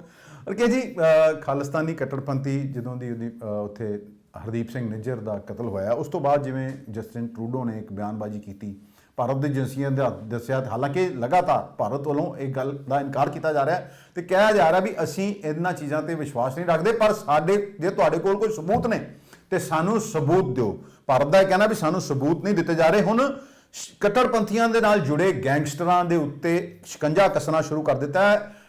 ਖੂਫੀਆ ਏਜੰਸੀਆਂ ਨੂੰ ਇਹ ਜਾਣਕਾਰੀ ਵੀ ਹੈ ਜਿਹੜੇ ਦੜਾ ਸੱਟਾ ਕਾਰੋਬਾਰੀ ਨੇ ਜਾਂ ਜੇਲ੍ਹਾਂ 'ਚ ਬੈਠੇ ਗੈਂਗਸਟਰ ਨੇ ਜਾਂ ਕੁਝ ਅਪਰਾਧੀ ਨੇ ਜਿਹੜੇ ਚਿੱਟਾ ਵੇਚਦੇ ਨੇ, ਇਹ ਲੋਕ ਇਹਨਾਂ ਦਾ ਇੱਕ ਪੂਰਾ ਨੈਕਸਸ ਬਣ ਗਿਆ, ਤੇ ਇਹੋ ਹੀ ਫੰਡਿੰਗ ਜਿਹੜੀ ਹੈ ਰਕੇਸ਼ ਜੀ ਇਹ ਮੁੜ ਕੇ ਪਾਕਿਸਤਾਨ ਤੇ ਕੈਨੇਡਾ ਜਾਂਦੀ ਹੈ। ਭਾਰਤ ਦਾ ਪੈਸਾ ਮੁੜ ਕੇ ਭਾਰਤ ਦੇ ਖਿਲਾਫ ਹੀ ਜਿਹੜੀਆਂ ਗੈਰ ਕਾਨੂੰਨੀ ਗਤੀਵਿਧੀਆਂ ਹੁੰਦੀਆਂ ਉਹ ਕਰਾਉਣ ਵਾਸਤੇ ਖਰਚ ਕੀਤਾ ਜਾ ਰਿਹਾ ਹੈ। ਤੇ NIA ਨੇ ਅੱਜ ਕਰੀਬ 50 ਥਾਵਾਂ ਤੇ ਜਿਹੜੀ ਹੈ ਰੇਡ ਮਾਰੀ ਪੂਰੇ ਦੇਸ਼ 'ਚ। ਬਿਲਕੁਲ ਠੀਕ ਗੱਲ ਭੰਡਾਰੀ ਸਾਹਿਬ, ਜਿੱਦਾਂ ਤੁਹਾਨੂੰ ਪਤਾ ਵੀ ਜਿਹੜੀ ਕੈਨੇਡਾ ਨਾ ਜੀ ਉਹ ਖਾਲਿਸਤਾਨ ਕੱਟੜਪੰਥੀ ਗੈਂਗਸਟਰਾਂ ਦੀ ਸਮਗਲਰਾਂ ਦੀ ਪਨਾਹਗਾਹ ਬਣ ਗਿਆ ਜੀ, ਜਿੱਥੇ ਜਾ ਕੇ ਉਹ ਆਪਣੇ ਆਪ ਨੂੰ ਸੁਰੱਖਿਅਤ ਮਹਿਸੂਸ ਕਰਦੇ ਆ ਵੀ ਇੱਥੇ ਹੁਣ ਸਾਡਾ ਕੋਈ ਨਹੀਂ। ਅੱਗੇ ਜਾਂਦੇ ਪਾਕਿਸਤਾਨ ਤੇ ਫਿਰ ਲੁਕ ਛੁਪ ਕੇ ਕੰਮ ਕਰਦੇ, ਉੱਥੇ ਤੇ ਸ਼ਰੇਆਮ ਹੀ ਨਾ ਕੰਮ ਹੋਣ ਡਿਆ ਜੀ ਖਾਲਿਸਤਾਨੀਆਂ ਵੱਲੋਂ। ਜੀ ਇੱਥੇ ਇੱਕ ਸਵਾਲ ਉੱਠਦਾ ਵੀ ਤੁਸੀਂ ਤੇ ਆਰੋਪ ਲਗਾਤਾ ਭਾਰਤ ਤੇ, ਭਾਰਤ ਨੇ ਪਿਛਲੇ 10 ਸਾਲਾਂ 'ਚ ਤੁਹਾਨੂੰ ਮੈਂ ਖਿਆਲ ਕੋਈ 50 ਚਿੱਠੀਆਂ ਲਿਖਤੀਆਂ ਹੋਣੀਆਂ, ਸਬੂਤ ਦੇ ਦਿੱਤੇ ਨਾਲ, ਫਿਰ ਕੋਈ ਕਾਰਵਾਈ ਨਹੀਂ। ਹੁਣ ਇਹਨਾਂ ਖਾਲਿਸਤਾਨੀ ਕੱਟੜਪੰਥੀਆਂ ਦੇ ਗੈਂਗਸਟਰਾਂ ਦੇ ਤੇ ਉਹਨਾਂ ਦੇ ਸਪੋਰਟਰਾਂ ਦੇ ਹਵਾਲਾ ਕਾਰੋਬਾਰੀਆਂ ਦੇ ਸ਼ਿਕੰਜਾ ਹੱਸਣ ਲਈ NIA ਨੇ ਪੰਜਾਬ ਵਿੱਚ 30 ਜਗ੍ਹਾ ਤੇ ਟੋਟਲ 50 ਜਗ੍ਹਾ ਤੇ 5 ਸਟੇਟ, ਪੰਜਾਬ ਤੋਂ ਇਲਾਵਾ 5 ਸਟੇਟਾਂ 'ਚ ਛਾਪੇਮਾਰੀ ਕੀਤੀ ਆ ਜੀ। ਪੰਜਾਬ 'ਚ 30, ਜਿਨ੍ਹਾਂ 'ਚ ਫਿਰੋਜ਼ਪੁਰ, ਬਠਿੰਡਾ, ਲੁਧਿਆਣਾ, ਮੋਗਾ, ਫਰੀਦਕੋਟ, ਪਟਿਆਲਾ, ਬਰਨਾਲਾ ਤੇ ਮਾਨਸਾ ਜੀ। ਤੇ ਰਾਜਸਥਾਨ 'ਚ 13 ਜਗ੍ਹਾ ਤੇ, ਹਰਿਆਣਾ 'ਚ 4 ਜਗ੍ਹਾ ਕੇ, ਉੱਤਰਾਖੰਡ 'ਚ 2 ਜਗ੍ਹਾ ਤੇ, ਦਿੱਲੀ ਤੇ UP 'ਚ ਇੱਕ ਜਗ੍ਹਾ ਤੇ ਰੇਡ ਕੀਤੀ ਆ। ਹੁਣ ਜਦੋਂ ਦਾ ਜਸਟਿਨ ਟਰੂਡੋ ਨਿੱਜਰ ਹੱਤਿਆ 'ਚ ਭਾਰਤੀ ਏਜੰਸੀਆਂ ਦਾ ਹੱਥ ਹੋਣ ਦਾ ਆਰੋਪ ਲਾਇਆ ਨਾ, ਤੇ ਭਾਰਤੀ ਏਜੰਸੀਆਂ ਵੀ ਜਿਹੜੀਆਂ ਨਾ ਸਖਤ ਹੋ ਗਈਆਂ। ਉਹਨਾਂ ਨੂੰ ਅੱਤਵਾਦੀਆਂ ਤੇ ਗੈਂਗਸਟਰਾਂ ਦੇ ਖਿਲਾਫ ਜਿਹੜੇ ਵਿਦੇਸ਼ਾਂ ਵਿੱਚੋਂ ਬਹਿ ਕੇ ਫੰਡਿੰਗ ਕਰਦੇ ਪਏ ਇੱਥੇ ਪੰਜਾਬ ਦੇ ਹਾਲਾਤ ਖਰਾਬ ਲਈ, ਉਹਨਾਂ ਦੇ ਖਿਲਾਫ ਤੇ ਉਹਨਾਂ ਦੇ ਸਪੋਰਟਰਾਂ ਦੇ ਖਿਲਾਫ ਸਖਤ ਕਾਰਵਾਈ ਸ਼ੁਰੂ ਕਰਤੀ ਆ। ਉਹਨਾਂ ਦੀਆਂ ਜਿਹੜੀਆਂ ਇੱਥੇ ਪ੍ਰੋਪਰਟੀਆਂ ਉਹ ਅਟੈਚ ਕਰਨੀਆਂ ਸ਼ੁਰੂ ਕਰਤੀਆਂ। ਫਿਰੋਜ਼ਪੁਰ ਵਿੱਚ ਜਦੋਂ ਇਹਨਾਂ ਨੇ ਰੇਡ ਕੀਤੀ ਤਾਂ ਅਰਸ਼ ਡੱਲਾ ਦਾ ਇੱਕ ਸਾਥੀ ਜੋਰਾ ਸਿੰਘ ਹੋਈ ਗ੍ਰਿਫਤਾਰ ਹੋ ਗਿਆ। ਉਹਦੇ ਮੋਬਾਈਲ ਵਿੱਚ ਅਰਸ਼ ਡੱਲਾ ਨਾਲ ਚੈਟਿੰਗ ਮਿਲੀ ਆ ਜੀ। ਲੁਧਿਆਣਾ ਦੇ ਜਗਰਾਉਂ ਵਿੱਚ ਇੱਕ ਮਨੀ ਚੇਂਜਰ ਦੇ ਘਰ ਰੇਡ ਕੀਤੀ। ਉਹਨਾਂ ਨੂੰ ਸ਼ੱਕ ਆ ਵੀ ਇਹ ਇਹਨਾਂ ਨੂੰ ਫੰਡਿੰਗ ਕਰਦਾ ਤੇ ਹਵਾਲੇ ਨਾਲ ਪੈਸਾ ਇੱਧਰ ਉੱਧਰ ਘੱਲਦਾ ਸੀ ਜੀ। ਜਿਹੜੀ NIA ਦੇ ਮੁਤਾਬਕ ਵੀ ਜਿਹੜੇ ਖਾਲਿਸਤਾਨ ਅੱਤਵਾਦੀ ਹੈ ਨਾ, ਕਨਾਡਾ 'ਚ ਬੈਠ ਕੇ ਭਾਰਤ ਦੇ ਵਿੱਚ ਰੰਗਦਾਰੀ ਵਸੂਲ ਕਰਦੇ ਆ ਜੀ। ਇਹਨਾਂ ਦੇ ਨਿਸ਼ਾਨੇ ਤੇ ਪੰਜਾਬੀ ਇੰਡਸਟਰੀ ਦੇ ਪ੍ਰੋਡਿਊਸਰ, ਡਾਇਰੈਕਟਰ, ਸਿੰਗਰ, ਕਲੱਬਾਂ ਦੇ ਮਾਲਕ ਉਹਨਾਂ ਨੂੰ ਧਮਕਾਉਂਦੇ ਆ ਤੇ ਪੈਸੇ ਲੈਂਦੇ ਆ। ਇੰਨਾ ਹੀ ਨਹੀਂ ਆਂਦੇ, ਖਾਲਿਸਤਾਨ ਜਿਹੜੇ ਆਤੰਕੀ ਆ ਨਾ, ਇਹ ਪਾਕਿਸਤਾਨ ਤੋਂ ਭਾਰਤ ਦੇ ਹਥਿਆਰ ਤੇ ਡਰੱਗ ਵੀ ਡਰੋਨ ਦੇ ਜ਼ਰੀਏ ਸਪਲਾਈ ਕਰਵਾਉਂਦੇ ਆ ਜੀ। ਇਹ ਖੁਲਾਸਾ ਇਹਨੇ ਜ਼ਰਾ ਹਾਲ ਵਿੱਚ ਜਿਹੜੀ ਇਹਨਾਂ ਨੇ ਚਾਰਜਸ਼ੀਟ ਦਾਖਲ ਕੀਤੀ ਉਹਦੇ 'ਚ ਹੋਇਆ। ਚਾਰਜਸ਼ੀਟ ਦੇ ਮੁਤਾਬਕ ਵੀ ਖਾਲਿਸਤਾਨੀ ਜਿਹੜੀ ਆਤੰਕ ਅਰਸ਼ਦ-ਅੱਲਾ ਇਹ ਗੈਂਗਸਟਰਾਂ ਦੇ ਜ਼ਰੀਏ ਪ੍ਰੋਟੈਕਸ਼ਨ ਮਨੀ ਲੈਂਦਾ ਜੀ, ਵੀ ਤੁਹਾਨੂੰ ਮੈਂ ਪ੍ਰੋਟੈਕਸ਼ਨ ਦਊਂਗਾ, ਨਹੀਂ ਤੇ ਪੈਸੇ ਦਿਓ। ਐਕਸਟੋਰਸ਼ਨ ਦਾ ਪੈਸਾ ਜਿਹੜਾ ਉਹ ਕੈਨੇਡਾ ਹਵਾਲਾ ਦੇ ਜ਼ਰੀਏ ਕੈਨੇਡਾ ਪਹੁੰਚ ਜਾਂਦਾ। ਪਾਕਿਸਤਾਨ ਤੋਂ ਹਥਿਆਰ ਤੇ ਡਰੱਗ ਇਹ ਡਰੋਨ ਦੇ ਜ਼ਰੀਏ ਸਪਲਾਈ ਕਰਵਾਉਂਦਾ ਤੇ ਪਾਕ ਦੀ ISI, ਪਾਕਿਸਤਾਨ ਦੀ ਜਿਹੜੀ ISI ਏਜੰਸੀ ਆ ਉਹਦੀ ਮਦਦ ਕਰਦੀ ਪੂਰੀ। ਖਾਲਿਸਤਾਨੀ ਅੱਤਵਾਦੀ ਜਿਹੜਾ ਪੰਜਾਬ ਮਿਊਜ਼ਿਕ ਇੰਡਸਟਰੀ ਦੇ ਤੇ ਕਬੱਡੀ ਲੀਗ ਤੇ ਵੀ ਕਬਜ਼ਾ ਕਰਨ ਦੀ ਫਿਰਾਕ 'ਚ ਆ। ਜਿਹੜਾ ਇੰਟਰਨੈਸ਼ਨਲ ਕਬੱਡੀ ਪਲੇਅਰ ਮਾਰਿਆ ਗਿਆ ਸੰਦੀਪ ਅੰਗਲ ਨੰਬੀਆ, ਜਿਹਦਾ ਉਹਦਾ ਮਾਸਟਰ ਮਾਈਂਡ ਹੀ ਬਣਾਉਣ ਵਾਲਾ ਸਨਾਵਰ ਢਿੱਲੋਂ, ਉਹ ਵੀ ਕੈਨੇਡਾ ਦੇ ਵਿੱਚ ਬੈਠਾ ਆ ਜੇ। ਤੇ NI ਦੀ ਜਾਂਚ ਇਹ ਵੀ ਸਾਹਮਣੇ ਆਇਆ ਵੀ ਅਰਸ਼ਦ-ਅੱਲਾ ਜਿਹੜਾ ਹੈਗਾ ਸੀ ਗੈਂਗਸਟਰਾਂ ਦੇ ਕੋਲ ਨੂੰ ਮਾਡਰਨ ਹਥਿਆਰ ਜਿਹੜੇ ਆ ਪਹੁੰਚਾਉਣ ਲਈ ਪਾਕ 'ਚ ਬੈਠੇ ਆਪਣੇ ਸਾਥੀ ਗੈਂਗਸਟਰ ਨਵੀਨ ਬਾਲੀ ਦੀ ਮਦਦ ਲੈਂਦਾ ਸੀ, ਜਿਹੜਾ ਡਰੋਨਾਂ ਰਾਹੀਂ ਹਥਿਆਰ ਜਿਹੜਾ ਪੰਜਾਬ ਦੇ ਵਿੱਚ ਭੇਜਦਾ ਸੀ। ਹਥਿਆਰਾਂ ਦੀ ਸਪਲਾਈ ਲੈ ਕੇ ਬਬੀਵਾ ਗੈਂਗ ਦੀ ਵੀ ਗੈਂਗਸਟਰਾਂ ਦੇ ਅਰਸ਼ਦ-ਅੱਲਾ ਨਾਲ ਹੱਥ ਮਿਲਾਇਆ ਹੋਇਆ ਸੀ। ਇਹਦੇ ਬਦਲੇ ਉਹ ਖਾਲਿਸਤਾਨੀਆਂ ਨੂੰ ਸਪੋਰਟ ਕਰਦੇ ਸੀ। ਹੁਣ ਜਿਹੜੀ ਹਰਦੀਪ ਨਿੱਜਰ ਦੀ ਹੱਤਿਆ ਜੀ, ਉਹਦੇ ਵਾਸਤੇ ਆਉਂਦੇ ਵੀ 6 ਬੰਦੇ ਉਹਦੇ ਵਿੱਚ ਸ਼ਾਮਲ ਹੀ। ਪਰ ਜੀ ਇਹਦੇ 'ਚ ਨਾ ਮੈਂ ਥੋੜਾ ਜਿਹਾ ਐਡ ਕਰਨਾ ਚਾਹਾਂਗਾ ਵੀ ਵਾਸ਼ਿੰਗਟਨ ਪੋਸਟ ਜਿਹੜੀ ਨਿਊਜ਼ ਏਜੰਸੀ ਅਮਰੀਕਾ ਦੀ, ਉਹਨਾਂ ਨੇ ਦਾਅਵਾ ਕੀਤਾ ਕਿ ਨਿੱਜਰ ਦੇ ਨਾਲ ਜਿਹੜੀ ਜੁੜੀ ਵੀਡੀਓ ਨਾ ਉਹਦੇ ਹੱਤਿਆ ਦੇ ਨਾਲ, ਉਹ ਵੀ ਕੋਈ 90 ਸਕਿੰਟਾਂ ਦੀ ਜਿਹੜੀ ਵੀਡੀਓ ਹੈ ਉਹ ਤਾਂ ਬਹੁਤ ਸੋਸ਼ਲ ਮੀਡੀਆ ਤੇ ਚੱਲ ਗਈ, ਬਹੁਤ ਸਾਰੇ ਲੋਕਾਂ ਨੇ ਦੇਖ ਵੀ ਲਈ ਹੋਣੀ ਹੈ। ਨਾਲ ਦੀ ਨਾਲ ਕਹੀ ਜਿਵੇਂ ਤੁਸੀਂ ਕਿਹਾ ਵੀ NIA ਛਾਪਾਮਾਰੀ ਕਰ ਰਹੀ ਹੈ, ਖੂਫੀਆ ਏਜੰਸੀਆਂ ਕਹੇ ਜੀ ਪਹਿਲੇ ਹੀ ਕਹਿ ਚੁੱਕੀਆਂ ਵੀ ਪੰਜਾਬ ਦੀਆਂ ਜੇਲ੍ਹਾਂ ਦੇ ਵਿੱਚੋਂ ਬਹਿ ਕੇ ਗੈਂਗਸਟਰ ਸਾਰਾ ਕੁਝ ਆਪਰੇਟ ਕਰ ਰਹੇ ਨੇ। ਬਹੁਤ ਕੋਈ ਦਿਨ ਸ਼ਾਇਦ ਜਦੋਂ ਵੀ ਰੇਡ ਵੱਜਦੀ ਹੈ ਰਕੇਸ਼ ਜੀ ਜੇਲ੍ਹਾਂ ਦੇ ਵਿੱਚ, ਤੇ ਉਦੋਂ ਉੱਥੋਂ ਮੋਬਾਈਲ ਨਸ਼ਾ ਇਹ ਫੜਿਆ ਜਾਂਦਾ। ਉਹ ਕੌਣ ਲੋਕ ਨੇ ਜਿਹੜੇ ਉਹਨਾਂ ਨੂੰ ਅੰਦਰ ਇਹ ਸਾਰਾ ਸਮਾਨ ਪ੍ਰੋਵਾਈਡ ਕਰਾਉਂਦੇ ਨੇ? ਇਹ ਬਹੁਤ ਵੱਡਾ ਰਕੇਸ਼ ਜੀ ਜਿਹੜਾ ਇਸ਼ੂ ਹੈ। ਸਾਡੀ ਸੰਸਦ ਗੁਰਜੀਤ ਸਿੰਘ ਔਜਲਾ ਨੇ ਵੀ ਇਹ ਸਰਕਾਰ ਨੂੰ ਚੈਲੰਜ ਕੀਤਾ ਸੀ, ਕਹਿੰਦੇ ਤੁਸੀਂ ਕਹਿੰਦੇ ਹੋ ਵੀ ਪੰਜਾਬ 'ਚੋਂ ਨਸ਼ਾ ਤੇ ਅਸੀਂ ਗੈਂਗਸਟਰ ਮਕਾਉਣੇ, ਕਹਿੰਦੇ ਤੁਸੀਂ ਕਿਸੇ ਇੱਕ ਜੇਲ੍ਹ 'ਚੋਂ ਨਸ਼ਾ ਤੇ ਉੱਥੇ ਜਿਹੜੀ ਮੋਬਾਈਲ ਜਾਂਦੇ ਨੇ ਉਹ ਤੇ ਗੈਂਗਸਟਰ ਜਿਹੜੇ ਉੱਥੇ ਬਹਿ ਕੇ ਆਪਣਾ ਨੈਟਵਰਕ ਚਲਾ ਰਹੇ ਨੇ ਉਹ ਬੰਦ ਕਰਕੇ ਵਿਖਾ ਦਿਓ ਤੇ ਮੈਂ ਤੁਹਾਨੂੰ ਮੰਨ ਜਾਊਗਾ। ਭੰਡਾਰੀ ਸਾਹਿਬ, ਜੇਲ੍ਹ 'ਚ ਜਿੰਨਾ ਵੀ ਹਥਿਆਰ ਨਸ਼ਾ ਅੱਗੋਂ ਪਹੁੰਚਦਾ ਨਾ, ਇਹ ਜੇਲ੍ਹ ਅਧਿਕਾਰੀ ਪਹੁੰਚਾਉਂਦੇ ਆ। ਮੇਰੀ ਤੇ ਪਰਸਨਲ ਰਾਏ ਇਹ ਜੇ ਸੂਤਰ ਵੀ ਜੋ ਦੱਸਦੇ ਆ, ਬਾਹਰੋਂ ਵੀ ਜਿਹੜੇ ਬੰਦੇ ਆਉਂਦੇ ਆ, ਮਾਨਸਾ ਵਾਲੇ ਨੇ ਇੱਕ ਬੰਦੇ ਨੇ ਆਏ ਨਾ ਜੇਲ੍ਹ 'ਚੋਂ ਜੀ, ਉਹਨੇ ਦੱਸਿਆ ਵੀ ਹਰ ਚੀਜ਼ ਉੱਥੇ ਮਿਲਦੀ ਹੈ ਤੇ ਜੇਲ੍ਹ ਅਧਿਕਾਰੀਆਂ ਦੀ ਮਰਜ਼ੀ ਤੋਂ ਬਗੈਰ ਕਿੱਦਾਂ ਪਰਿੰਦਾ ਨਹੀਂ ਉੱਥੇ ਪਰ ਮਾਰ ਸਕਦਾ। ਇਹ ਤੇ ਕਹਿੰਦੇ ਆ ਨਾ ਵੀ ਉਹ ਪੈਕਟ ਆ ਕੇ ਡਿੱਗ ਜਾਂਦੇ ਅੰਦਰ, ਤੇ ਪੈਕਟ ਤੁਰਦੇ ਕਿੱਦਾਂ, ਇਹ ਨਹੀਂ ਸਾਡੀ ਸਮਝ ਆਈ। ਦੇਖੋ ਪਿੱਛੇ ਜੀ ਉਹਨਾਂ ਨੂੰ ਕਿੱਦਾਂ ਪੈਕਟਾਂ ਨੂੰ ਪਤਾ ਲੱਗਦਾ, ਕੋਈ ਰਿਮੋਟ ਨਾਲ ਕੰਟਰੋਲ ਹੁੰਦਾ ਉਹਨਾਂ ਦਾ ਵੀ ਫਲਾਣੇ ਬੰਦੇ ਕੋਈ 1000 ਬੰਦਾ ਜਾਂ 1500 ਬੰਦਾ ਜੇਲ੍ਹ 'ਚ, ਫਲਾਣੇ ਬੰਦੇ ਕੋਲ ਜਾ ਕੇ ਤੂੰ ਖਲੋਣਾ ਹੀ। ਜੀ ਉਹਦੇ ਸਾਹਮਣੇ ਵੀ ਆਇਆ ਸੀ ਪਿੱਛੇ ਇੱਕ ਪੁਲਿਸ ਵਾਲੇ ਦੇ ਅੰਡਰਵੀਅਰ ਦੇ ਵਿੱਚ ਹੀ ਉਹਨੇ 2 ਮੋਬਾਈਲ ਤੇ ਫੀਮ ਤੇ ਹੋਰ ਸਮਾਨ ਲੈ ਕੇ ਅੰਦਰ ਲੈ ਕੇ ਜਾਂਦਾ, ਜਦੋਂ ਫੜਿਆ ਗਿਆ ਤੇ ਫਿਰ ਇਹਨਾਂ ਨੂੰ ਲੱਗਦਾ ਵੀ ਸਾਡੀ ਬਦਨਾਮੀ ਫੜੇ ਜਾਂਦੇ, ਜਾਂ ਕੋਈ ਡਾਕਟਰ ਫੜਿਆ ਜਾਂਦਾ, ਅੰਮ੍ਰਿਤਸਰ ਸੈਂਟਰ ਜੇਲ੍ਹ 'ਚ ਫੜਿਆ ਵੀ ਗਿਆ ਸੀ। ਤੇ ਦੇਖੋ ਕੋਈ ਮੈਂ ਅੱਗੇ ਜਦੋਂ ਗੱਲ ਕਰਦੇ ਹਾਂ ਵੀ ਕੋਈ ਸਮਗਲਰ ਕੋਈ ਲੀਡਰ ਜਿਹੜਾ ਵੀ ਹੁੰਦਾ, ਜਦੋਂ ਫੜਿਆ ਜਾਂਦਾ ਨਾਲ ਹੀ ਉਹਨੂੰ ਸਾਰੀ ਦੁਨੀਆ ਭਰ ਦੀਆਂ ਬਿਮਾਰੀਆਂ ਲੱਗ ਜਾਂਦੀਆਂ ਤੇ ਬਿਮਾਰ ਹੋ ਗਏ ਉਹ ਨਾਲ ਹੀ ਆ ਕੇ ਜਿਹੜਾ ਹਸਪਤਾਲ 'ਚ ਦਾਖਲ ਹੋ ਜਾਂਦਾ, ਸਾਰੀ ਸਜ਼ਾ ਉਸੇ ਕਰਦਾ, ਬੇਲ ਹੋ ਜਾਂਦੀ ਉਹਦੀ ਤੇ ਉਦੋਂ ਸਾਰੀਆਂ ਬਿਮਾਰੀਆਂ ਠੀਕ ਹੋ ਜਾਂਦੀਆਂ। ਵੀ ਇਹ ਕਿਹੜੀ ਜੜੀ ਬੂਟੀ ਆ ਵੀ ਜਿਹਦੇ ਨਾਲ ਸਾਰਾ ਕੁਝ ਠੀਕ ਹੋ ਜਾਂਦਾ। ਜੀ ਇਹ ਵੀ ਸਾਰੀ ਜਾਣਕਾਰੀ ਮੰਗਾਂਗੇ ਅਸੀਂ ਕਿ ਕਿੰਨੇ ਬੰਦੇ ਜਿਹੜੇ ਜੇਲ੍ਹ 'ਚ ਇੱਥੇ ਆਏ ਤੇ ਕਿੰਨੇ ਬੰਦਿਆਂ ਨੇ ਸਾਰੀ ਸਜ਼ਾ ਜਿਹੜੀ ਆ ਪੰਜਾਬ ਦੇ ਹਸਪਤਾਲਾਂ 'ਚ ਪੂਰੀ ਕਰ ਲਈ, ਆਪਣੀ ਜੇਲ੍ਹ 'ਚ ਗਏ ਨਹੀਂ। ਹੁਣ ਵੇਖੋ ਜੀ, ਅਮਰੀਕਾ ਦੀ ਜਿਹੜੀ ਨਿਊਜ਼ ਵੈਬਸਾਈਟ ਆ ਵਾਸ਼ਿੰਗਟਨ ਪੋਸਟ ਜੀ, ਉਹਨੇ ਨਿੱਜਰ ਦੀ ਹੱਤਿਆ ਦਾ ਇੱਕ CCTV ਫੁਟੇਜ ਉਹਨੂੰ ਮਿਲਿਆ, ਜਿਹੜੀ ਉਹਨਾਂ ਨੇ ਪੁਲਿਸ ਨੂੰ ਦੇ ਵੀ ਦਿੱਤੀ ਆ ਜੀ। ਇਸ ਵੀਡੀਓ 'ਚ ਉਹਨਾਂ ਜੇ ਸਰਵਜਨਿਕ ਨਹੀਂ ਕੀਤਾ, 90 ਸੈਕਿੰਡ ਦੀ ਫੁਟੇਜ ਹੈਗੀ ਆ। ਇਹ ਆਉਂਦੇ ਵੀ ਹਮਲਾਵਰਾਂ ਨੇ ਪਗੜੀ ਪਾਈ ਹੋਈ। ਵਾਸ਼ਿੰਗਟਨ ਪੋਸਟ ਮੁਤਾਬਕ ਹਮਲਾਵਰਾਂ ਨਿੱਜਰ ਦੇ ਪਿਕਅਪ ਟਰੱਕ ਦਾ ਕਾਫੀ ਸਮੇਂ ਤੱਕ ਪਿੱਛਾ ਕੀਤਾ ਜੀ। ਨਿੱਜਰ ਜਦੋਂ ਆਪਣੇ ਟਰੱਕ ਦੀ ਸਪੀਡ ਵਧਾਉਂਦਾ ਸੀ ਤੇ ਹਥਿਆਰੇ ਵੀ ਤੇਜ਼ ਗੱਡੀ ਕਰ ਲੈਂਦੇ ਸੀ ਜੀ। ਕੁਝ ਦੇਰ ਬਾਅਦ ਹਥਿਆਰਾਂ ਨੇ ਸਿਲਵਰ ਕਲਰ ਦੀ ਟੋਯੋਟਾ ਕੈਮਰੀ ਕਾਰ ਟਰੱਕ ਦੇ ਸਾਹਮਣੇ ਲਿਆ ਕੇ ਖੜੀ ਕਰ ਦਿੱਤੀ ਆ ਦੀ ਟਰੱਕ ਨੂੰ ਉਹਨੂੰ ਰੋਕਣਾ ਪਿਆ ਤੇ 2 ਲੋਕ ਆਂਦੇ ਜਿਹੜੇ ਕਾਲੀ ਸ਼ਰਟ ਪਾਈ ਸੀ ਬਾਹਰ ਨਿਕਲੇ ਤੇ ਉਹਨਾਂ ਨਿੱਜਰ ਨੂੰ 50 ਗੋਲੀਆਂ ਮਾਰੀਆਂ, ਜਿਸ 'ਚ 34 ਗੋਲੀਆਂ ਉਹਨੂੰ ਲੱਗੀਆਂ ਤੇ ਕਾਰ 'ਚ ਬਹਿ ਕੇ ਫਰਾਰ ਹੋ ਗਏ। ਆਂਦੇ ਵੀ ਜਿਹੜੇ ਬੰਦੇ ਸਰਦਾਰ ਛੋਟੀਆਂ ਪੱਗਾਂ ਬੰਨੀਆਂ ਉਹਨਾਂ ਨੇ ਤੇ ਹੁੱਡੀ ਪਾਈ ਉਹਦੇ ਉੱਤੇ, ਤੇ ਪੁਲਿਸ ਨੂੰ ਪਹੁੰਚਣ ਨੂੰ 20 ਮਿੰਟ ਲੱਗੇ। ਉੱਥੇ ਇੱਕ ਘਟਨਾ ਨਾ ਤੇ ਜੋ ਮੌਕੇ ਤੇ ਚਸ਼ਮਦੀਦ ਗਵਾਹ ਸੀ, ਗੁਰਦੁਆਰਾ ਸਮੇਤ ਦਾ ਮੈਂਬਰ ਸੀ ਮਲਕੀਤ ਸਿੰਘ, ਜੀ ਸਰੀ ਦੇ ਗੁਰਦੁਆਰੇ ਦਾ ਹੀ, ਜਿੱਥੇ ਬਾਹਰ ਮਾਰਿਆ ਉਹਨੂੰ ਜੀ। ਉਹ ਆਂਦੇ ਵੀ ਵਾਸ਼ਿੰਗਟਨ ਪੋਸਟ ਨੂੰ ਉਹਨੇ ਦੱਸਿਆ ਵੀ ਗੋਲੀ ਚਲਾਉਣ ਵਾਲੇ ਦੋਨੋਂ ਆਰੋਪੀਆਂ ਛੋਟੀ ਪਗੜੀ ਤੇ ਮਾਸਕ ਪਾਇਆ ਸੀ। ਹਥਿਆਰਾਂ 'ਚ ਇੱਕ 5 ਫੁੱਟ ਦਾ ਤੇ ਮੋਟਾ ਸੀ ਤੇ ਦੂਜਾ ਉਹਦੋਂ 4 ਇੰਚ ਵੱਡਾ ਸੀ ਤੇ ਪਤਲਾ ਸੀ ਜੀ। ਦੋਨੋਂ ਬੰਦੇ ਵੀ ਪਾਰਕ ਦੇ ਵਿੱਚ ਬਾਹਰ ਸਿਲਵਰ ਕਾਰ 'ਚ ਬਹਿ ਕੇ ਭੱਜ ਗਏ। ਕਾਰ 'ਚ ਪਹਿਲਾਂ ਇਹਦੇ 3-4 ਲੋਕ ਮੌਜੂਦ ਹੈਗੇ ਸੀ ਤੇ ਪੁਲਿਸ 20 ਮਿੰਟ ਬਾਅਦ ਪਹੁੰਚ ਗਈ। ਜਦੋਂ ਜੇ ਪੁਲਿਸ 20 ਮਿੰਟ ਬਾਅਦ ਪਹੁੰਚ ਗਈ ਤੇ ਫਿਰ ਪੁਲਿਸ ਨੇ ਕੀਤਾ ਕੀ, ਪੁਲਿਸ ਅਜੇ ਤੱਕ ਫੜਦੀ ਕਿਉਂ ਨਹੀਂ ਉਹਨਾਂ ਨੂੰ? ਜੀ ਸਵਾਲ ਇਹ ਆਮ ਤੌਰ ਤੇ ਕਿੱਥੇ ਲਿਖਿਆ ਵੀ ਭਾਰਤ ਏਜੰਸੀ ਦਾ ਬੰਦਾ ਸੀ? ਨਿਰਕੇ ਜੀ ਇਹ ਆਮ ਤੌਰ ਤੇ ਸੁਣਿਆ ਜਾਂਦਾ ਵੀ ਉੱਥੇ ਤੇ ਸੜਕਾਂ ਤੇ ਵੀ ਬਹੁਤ ਸੀਸੀਟੀਵੀ ਕੈਮਰੇ ਲੱਗੇ ਆ, ਸੁਰੱਖਿਆ ਇੰਨੀ ਕੜੀ ਹੈ, ਹੈਲੀਕਾਪਟਰ ਨਾਲ ਨਿਗਰਾਨੀ ਹੁੰਦੀ ਹੈ, ਤੇ ਫਿਰ ਇਹਦੇ ਬਾਵਜੂਦ ਵੀ ਦੇਖੋ ਕੈਨੇਡਾ ਦੇ ਵਿੱਚੋਂ ਇਹਦਾ ਮਤਲਬ ਕਿਤੇ ਨਾ ਕਿਤੇ ਤੇ ਕਨਸਪੀਰੇਸੀ ਹੈਗੀ ਹੈ ਨਾ। ਐਵੇਂ ਆਰੋਪ ਲਗਾਈ ਜਾਣੇ ਵੀ ਭਾਰਤ ਦਾ ਹੈ, ਭਾਰਤ ਨੇ ਪਹਿਲੇ ਕਹਿ ਰਿਹਾ ਭਾਰਤ ਦੇ ਸਬੂਤ ਦਿਓ। ਹੁਣ ਦੇਖੋ ਅਮਰੀਕਾ ਕਹਿੰਦਾ ਜੀ ਭਾਰਤ ਨੂੰ ਜਾਂਚ 'ਚ ਸਹਿਯੋਗ ਦੇਣਾ ਚਾਹੀਦਾ, ਤੇ ਜਦੋਂ ਅਮਰੀਕਾ ਦੀ ਏਕਤਾ ਅਖੰਡਤਾ ਨੂੰ ਖਤਰਾ ਪੈਂਦਾ ਆਪ ਦੂਜੇ ਦੇਸ਼ 'ਚ ਜਾ ਕੇ ਤੇ ਬੰਦੇ ਮਾਰ ਕੇ ਵਾਪਸ ਆ ਜਾਂਦੇ ਆ, ਡਰੋਨ ਭੇਜਦੇ ਰਾਤੋਂ ਰਾਤ। ਉਦੋਂ ਦੂਜੇ ਦੇਸ਼ ਦੀ ਏਕਤਾ ਅਖੰਡਤਾ ਕੁਝ ਨਹੀਂ ਹੁੰਦੀ, ਦੂਜੇ ਦੇਸ਼ ਦਾ ਕਾਨੂੰਨ ਕੁਝ ਨਹੀਂ ਹੁੰਦਾ। ਜਦੋਂ ਤੁਹਾਨੂੰ ਜੋ ਫਿੱਟ ਪੈਂਦਾ ਉਹ ਨਹੀਂ ਕਰ ਲੋ। ਦੂਜਾ ਜੇ ਕੋਈ ਕੀਤਾ ਨਾ ਵੀ ਹੋਵੇ ਉਹਦੇ ਤੇ ਇਲਜ਼ਾਮ ਲਾ ਦਿਓ। ਇਹ ਵੀ ਸਵਾਲ ਆ ਵੀ ਤੂੰ ਜਦੋਂ ਫਿਰ ਅਮਰੀਕਾ ਨੂੰ ਬੋਲਣਾ ਚਾਹੀਦਾ ਨਾ, ਜਿਹੜੇ ਭਾਰਤੀਏ ਜਿਹੜੇ ਬੰਦੇ ਮੰਗਣ ਡਿਆ ਤੁਹਾਡੇ ਕੋਲ ਬੈਠੇ ਨੇ, ਜਿਹੜੇ ਜਾ ਕੇ ਉੱਥੇ ਜਾ ਕੇ ਭਾਰਤ ਦੇ ਖਿਲਾਫ ਗਤੀਵਿਧੀਆਂ ਕਰਦੇ, ਉਹ ਕਿਉਂ ਨਹੀਂ ਵਾਪਸ ਕਰ ਰਿਹਾ? ਕੈਨੇਡਾ ਦੀ ਤੂੰ ਬੜੀ ਛੇਤੀ ਹਮਾਇਤ ਕਰਨ ਆ ਗਿਆ ਤੇ ਭਾਰਤ ਦੇ ਆ ਕਿਹੜੀ ਗੱਲ ਉਂਗਲਾਂ ਤੇ ਕੇ ਲੜਾਈ ਕਰਾ, ਉਧਰੋਂ ਯੂਕਰੇਨ ਦੀ ਉਹਦਾ ਲੜਾਈ ਕਰਾਉਣ ਡਿਆ, ਤੋਂ ਕੈਨੇਡਾ ਦੀ ਇੱਧਰ ਕਰਾਤੀ ਆ, ਉਧਰੋਂ ਤਾਈਵਾਨ ਦੀ ਚੀਨ ਨਾਲ ਕਰਾਈ ਜਾਣ ਡਿਆ। ਅਮਰੀਕਾ ਦਾ ਕੰਮ ਹੀ ਇਹ ਆ। ਰਕੇਸ਼ ਜੀ, ਕੈਨੇਡਾ ਜਾਣ ਦਾ ਰੁਝਾਨ ਇੱਥੇ ਪੰਜਾਬ ਦੇ ਵਿੱਚ ਬਹੁਤ ਹੈ। 12ਵੀਂ ਤੋਂ ਬਾਅਦ ਬੱਚਿਆਂ ਨੂੰ ਕੈਨੇਡਾ ਭੇਜ ਦਿਓ। ਕੋਈ ਗਲੀ ਮਹੱਲਾ ਇਹੋ ਜਿਹਾ ਨਹੀਂ ਹੋਣਾ ਜਿੱਥੋਂ ਕੋਈ ਬੱਚਾ ਕੈਨੇਡਾ ਨਾ ਗਿਆ ਹੋਵੇ। ਕੈਨੇਡਾ ਪਹਿਲੀ ਪਸੰਦ ਹੈ ਪੰਜਾਬੀਆਂ ਦੀ।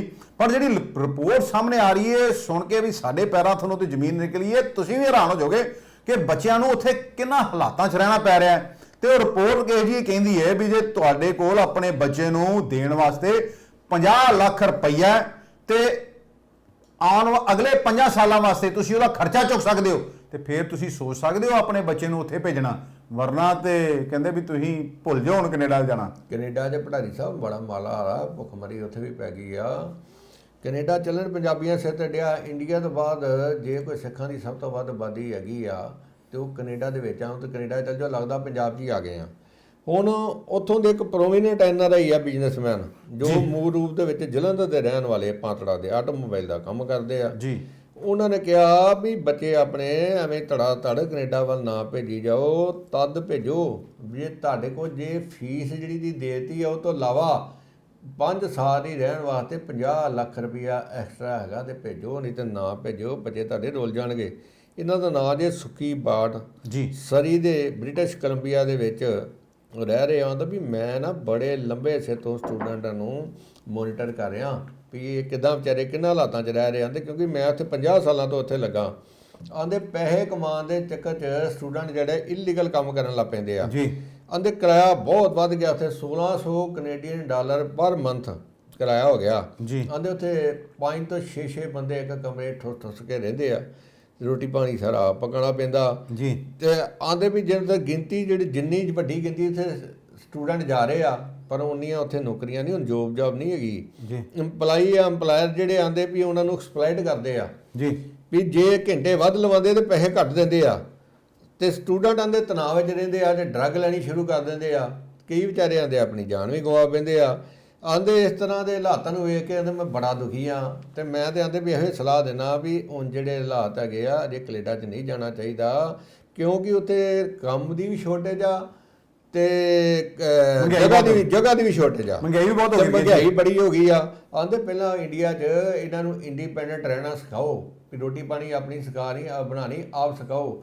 ਜਦੋਂ ਇਹ ਨਹੀਂ ਤੁਸੀਂ 10ਵੀਂ 12ਵੀਂ ਟੱਪਿਆ ਤੇ ਚਲੋ ਕੈਨੇਡਾ ਵੱਲ ਤੋਰ ਦਿਓ, ਇੱਦਾਂ ਨਾ ਭੇਜੋ। ਪਹਿਲਾਂ ਇੱਥੇ ਰਹਿਣਾ ਬਹਿਣਾ ਇਹਨਾਂ ਨੂੰ ਸਿਖਾਓ ਤੇ ਫਿਰ ਕੈਨੇਡਾ ਵੱਲ ਤੋਰੋ, ਵੀ ਉੱਥੇ ਹੁਣ ਕੋਈ ਜਗ੍ਹਾ ਨਹੀਂ ਜੇ ਹੈਗੀ ਤੇ ਨਾ ਉੱਥੇ ਕੋਈ ਇੰਨੀਆਂ ਨੌਕਰੀਆਂ ਹੈਗੀਆਂ ਜੇ ਤੁਸੀਂ ਸੋਚਦੇ ਵੀ ਉੱਥੇ ਜਾ ਕੇ ਦਵਾ ਡਾਲਰ ਕਮਾ ਲੈਣੇ ਆ। ਉਹ ਨਹੀਂ ਹੋਣਾ ਕੰਮ। ਤੇ ਸਾਡੀ ਵੀ ਲੋਕਾਂ ਨੂੰ ਇਹ ਗੁਜ਼ਾਰਿਸ਼ ਹੈਗੀ ਆ ਵੀ ਬੱਚਿਆਂ ਨੂੰ ਇੱਥੇ ਪੜ੍ਹਾਓ, ਇੱਥੇ ਸਕਿਲਡ ਕੰਮ ਕਰਾਓ, ਤੇ ਜਿੰਨਾ ਪੈਸਾ ਤੀ ਉੱਥੇ ਲਾਣ ਦੇ ਤਾਂ ਤੇ ਬਹਿ ਕੇ ਵਿਆਹ ਹੀ ਬੱਚੇ ਖਾਈ ਜਾਣ ਤੇ ਪੈਸੇ ਮੁੱਕਦੇ ਨਹੀਂ। ਕਿ ਜੀ 50 ਲੱਖ ਵੇਚ ਕੇ ਤੀ ਉਦੋਂ 50 ਲੱਖ ਤਰੀਕੇ ਜੀ ਉਹਨਾਂ ਨੇ ਕਿਹਾ ਤਾਂ ਇਦਾਂ ਤੇ ਕਹਿੰਦੇ 5 ਸਾਲਾਂ ਵਾਸਤੇ ਤੁਹਾਡੇ ਕੋਲ ਜਗ੍ਹਾ, ਇਦਾਂ ਤੇ ਕਰੋੜ ਰੁਪਇਆ ਬੱਚੇ ਤੇ ਲੱਗ ਜਾਂਦਾ ਤੇ ਕਰੋੜ ਰੁਪਏ ਦਾ 7% ਵਿਆਜ ਆ ਜਾਂਦਾ ਕਿ ਜੀ 70-75 ਹਜ਼ਾਰ ਰੁਪਏ ਮਿਲਣਾ ਪੈਂਦੀ ਤੇ ਹੁਣ ਬੱਚੇ ਸ਼ਾਇਦ ਲੋਕੀ ਇਹ ਸਮਝਦੇ ਵੀ 18 ਸਾਲ ਦਾ ਬੱਚਾ ਉੱਥੇ ਭੇਜ ਦਿਓ, 에ਅਰਪੋਰਟ ਤੋਂ ਉਤਰਦੇ ਹੀ ਉਹਨੇ ਡਾਲਰ ਇਕੱਠੇ ਕਰਨੇ ਸ਼ੁਰੂ ਕਰ ਦੇਣੇ ਤੇ ਟੈਚੀ ਭਰ ਇੱਥੇ ਭੇਜਣਾ ਸ਼ੁਰੂ ਕਰ ਦੇਣਾ। ਨਹੀਂ ਲੱਗਾ ਡਾਲਰਾਂ ਦਾ, ਜਿੰਨਾ ਫੜ ਕੇ ਲਾ ਉਹਨੇ ਤੁਹਾਨੂੰ ਭੇਜੀ ਜਾਣੇ ਆ। ਜਰਾ ਕਿਹੜੇ ਰਾਤਾਂ ਦਿਨ ਰਾਤ ਮਿਹਨਤ ਕਰਦੇ ਆ, ਹਰ ਕੰਮ ਆਪ, ਸਫਾਈ ਤੋਂ ਲੈ ਕੇ ਸਾਰੇ ਕੱਪੜੇ ਧੋਣ ਤੱਕ, ਰੋਟੀ ਪਕਾਉਣ ਤੱਕ, ਬਾਹਰ ਘਰ ਦੇ ਬਾਹਰ ਬਰਫ਼ ਸਾਫ਼ ਕਰਨ ਤੱਕ ਦਾ ਸਾਰਾ ਕੰਮ ਉਹਨਾਂ ਦਾ ਹੈਗਾ ਜੇ। ਐਡਾ ਸੌਖਾ ਨਹੀਂ ਕਿ ਜੀ ਦੇਖੋ ਇਹ ਵੀ ਰਿਪੋਰਟਾਂ ਆਈਆਂ ਕਿ ਬੱਚੀਆਂ ਉੱਥੇ ਕਿਹੜਾ ਕੰਮ ਕਰਨ ਨੂੰ ਮਜਬੂਰ ਹੈ, ਕਿਸ ਤਰ੍ਹਾਂ ਉਹਨਾਂ ਦਾ ਸ਼ੋਸ਼ਣ ਹੋ ਰਿਹਾ ਵੀ ਤੁਸੀਂ ਸੋਚ ਵੀ ਨਹੀਂ ਸਕਦੇ।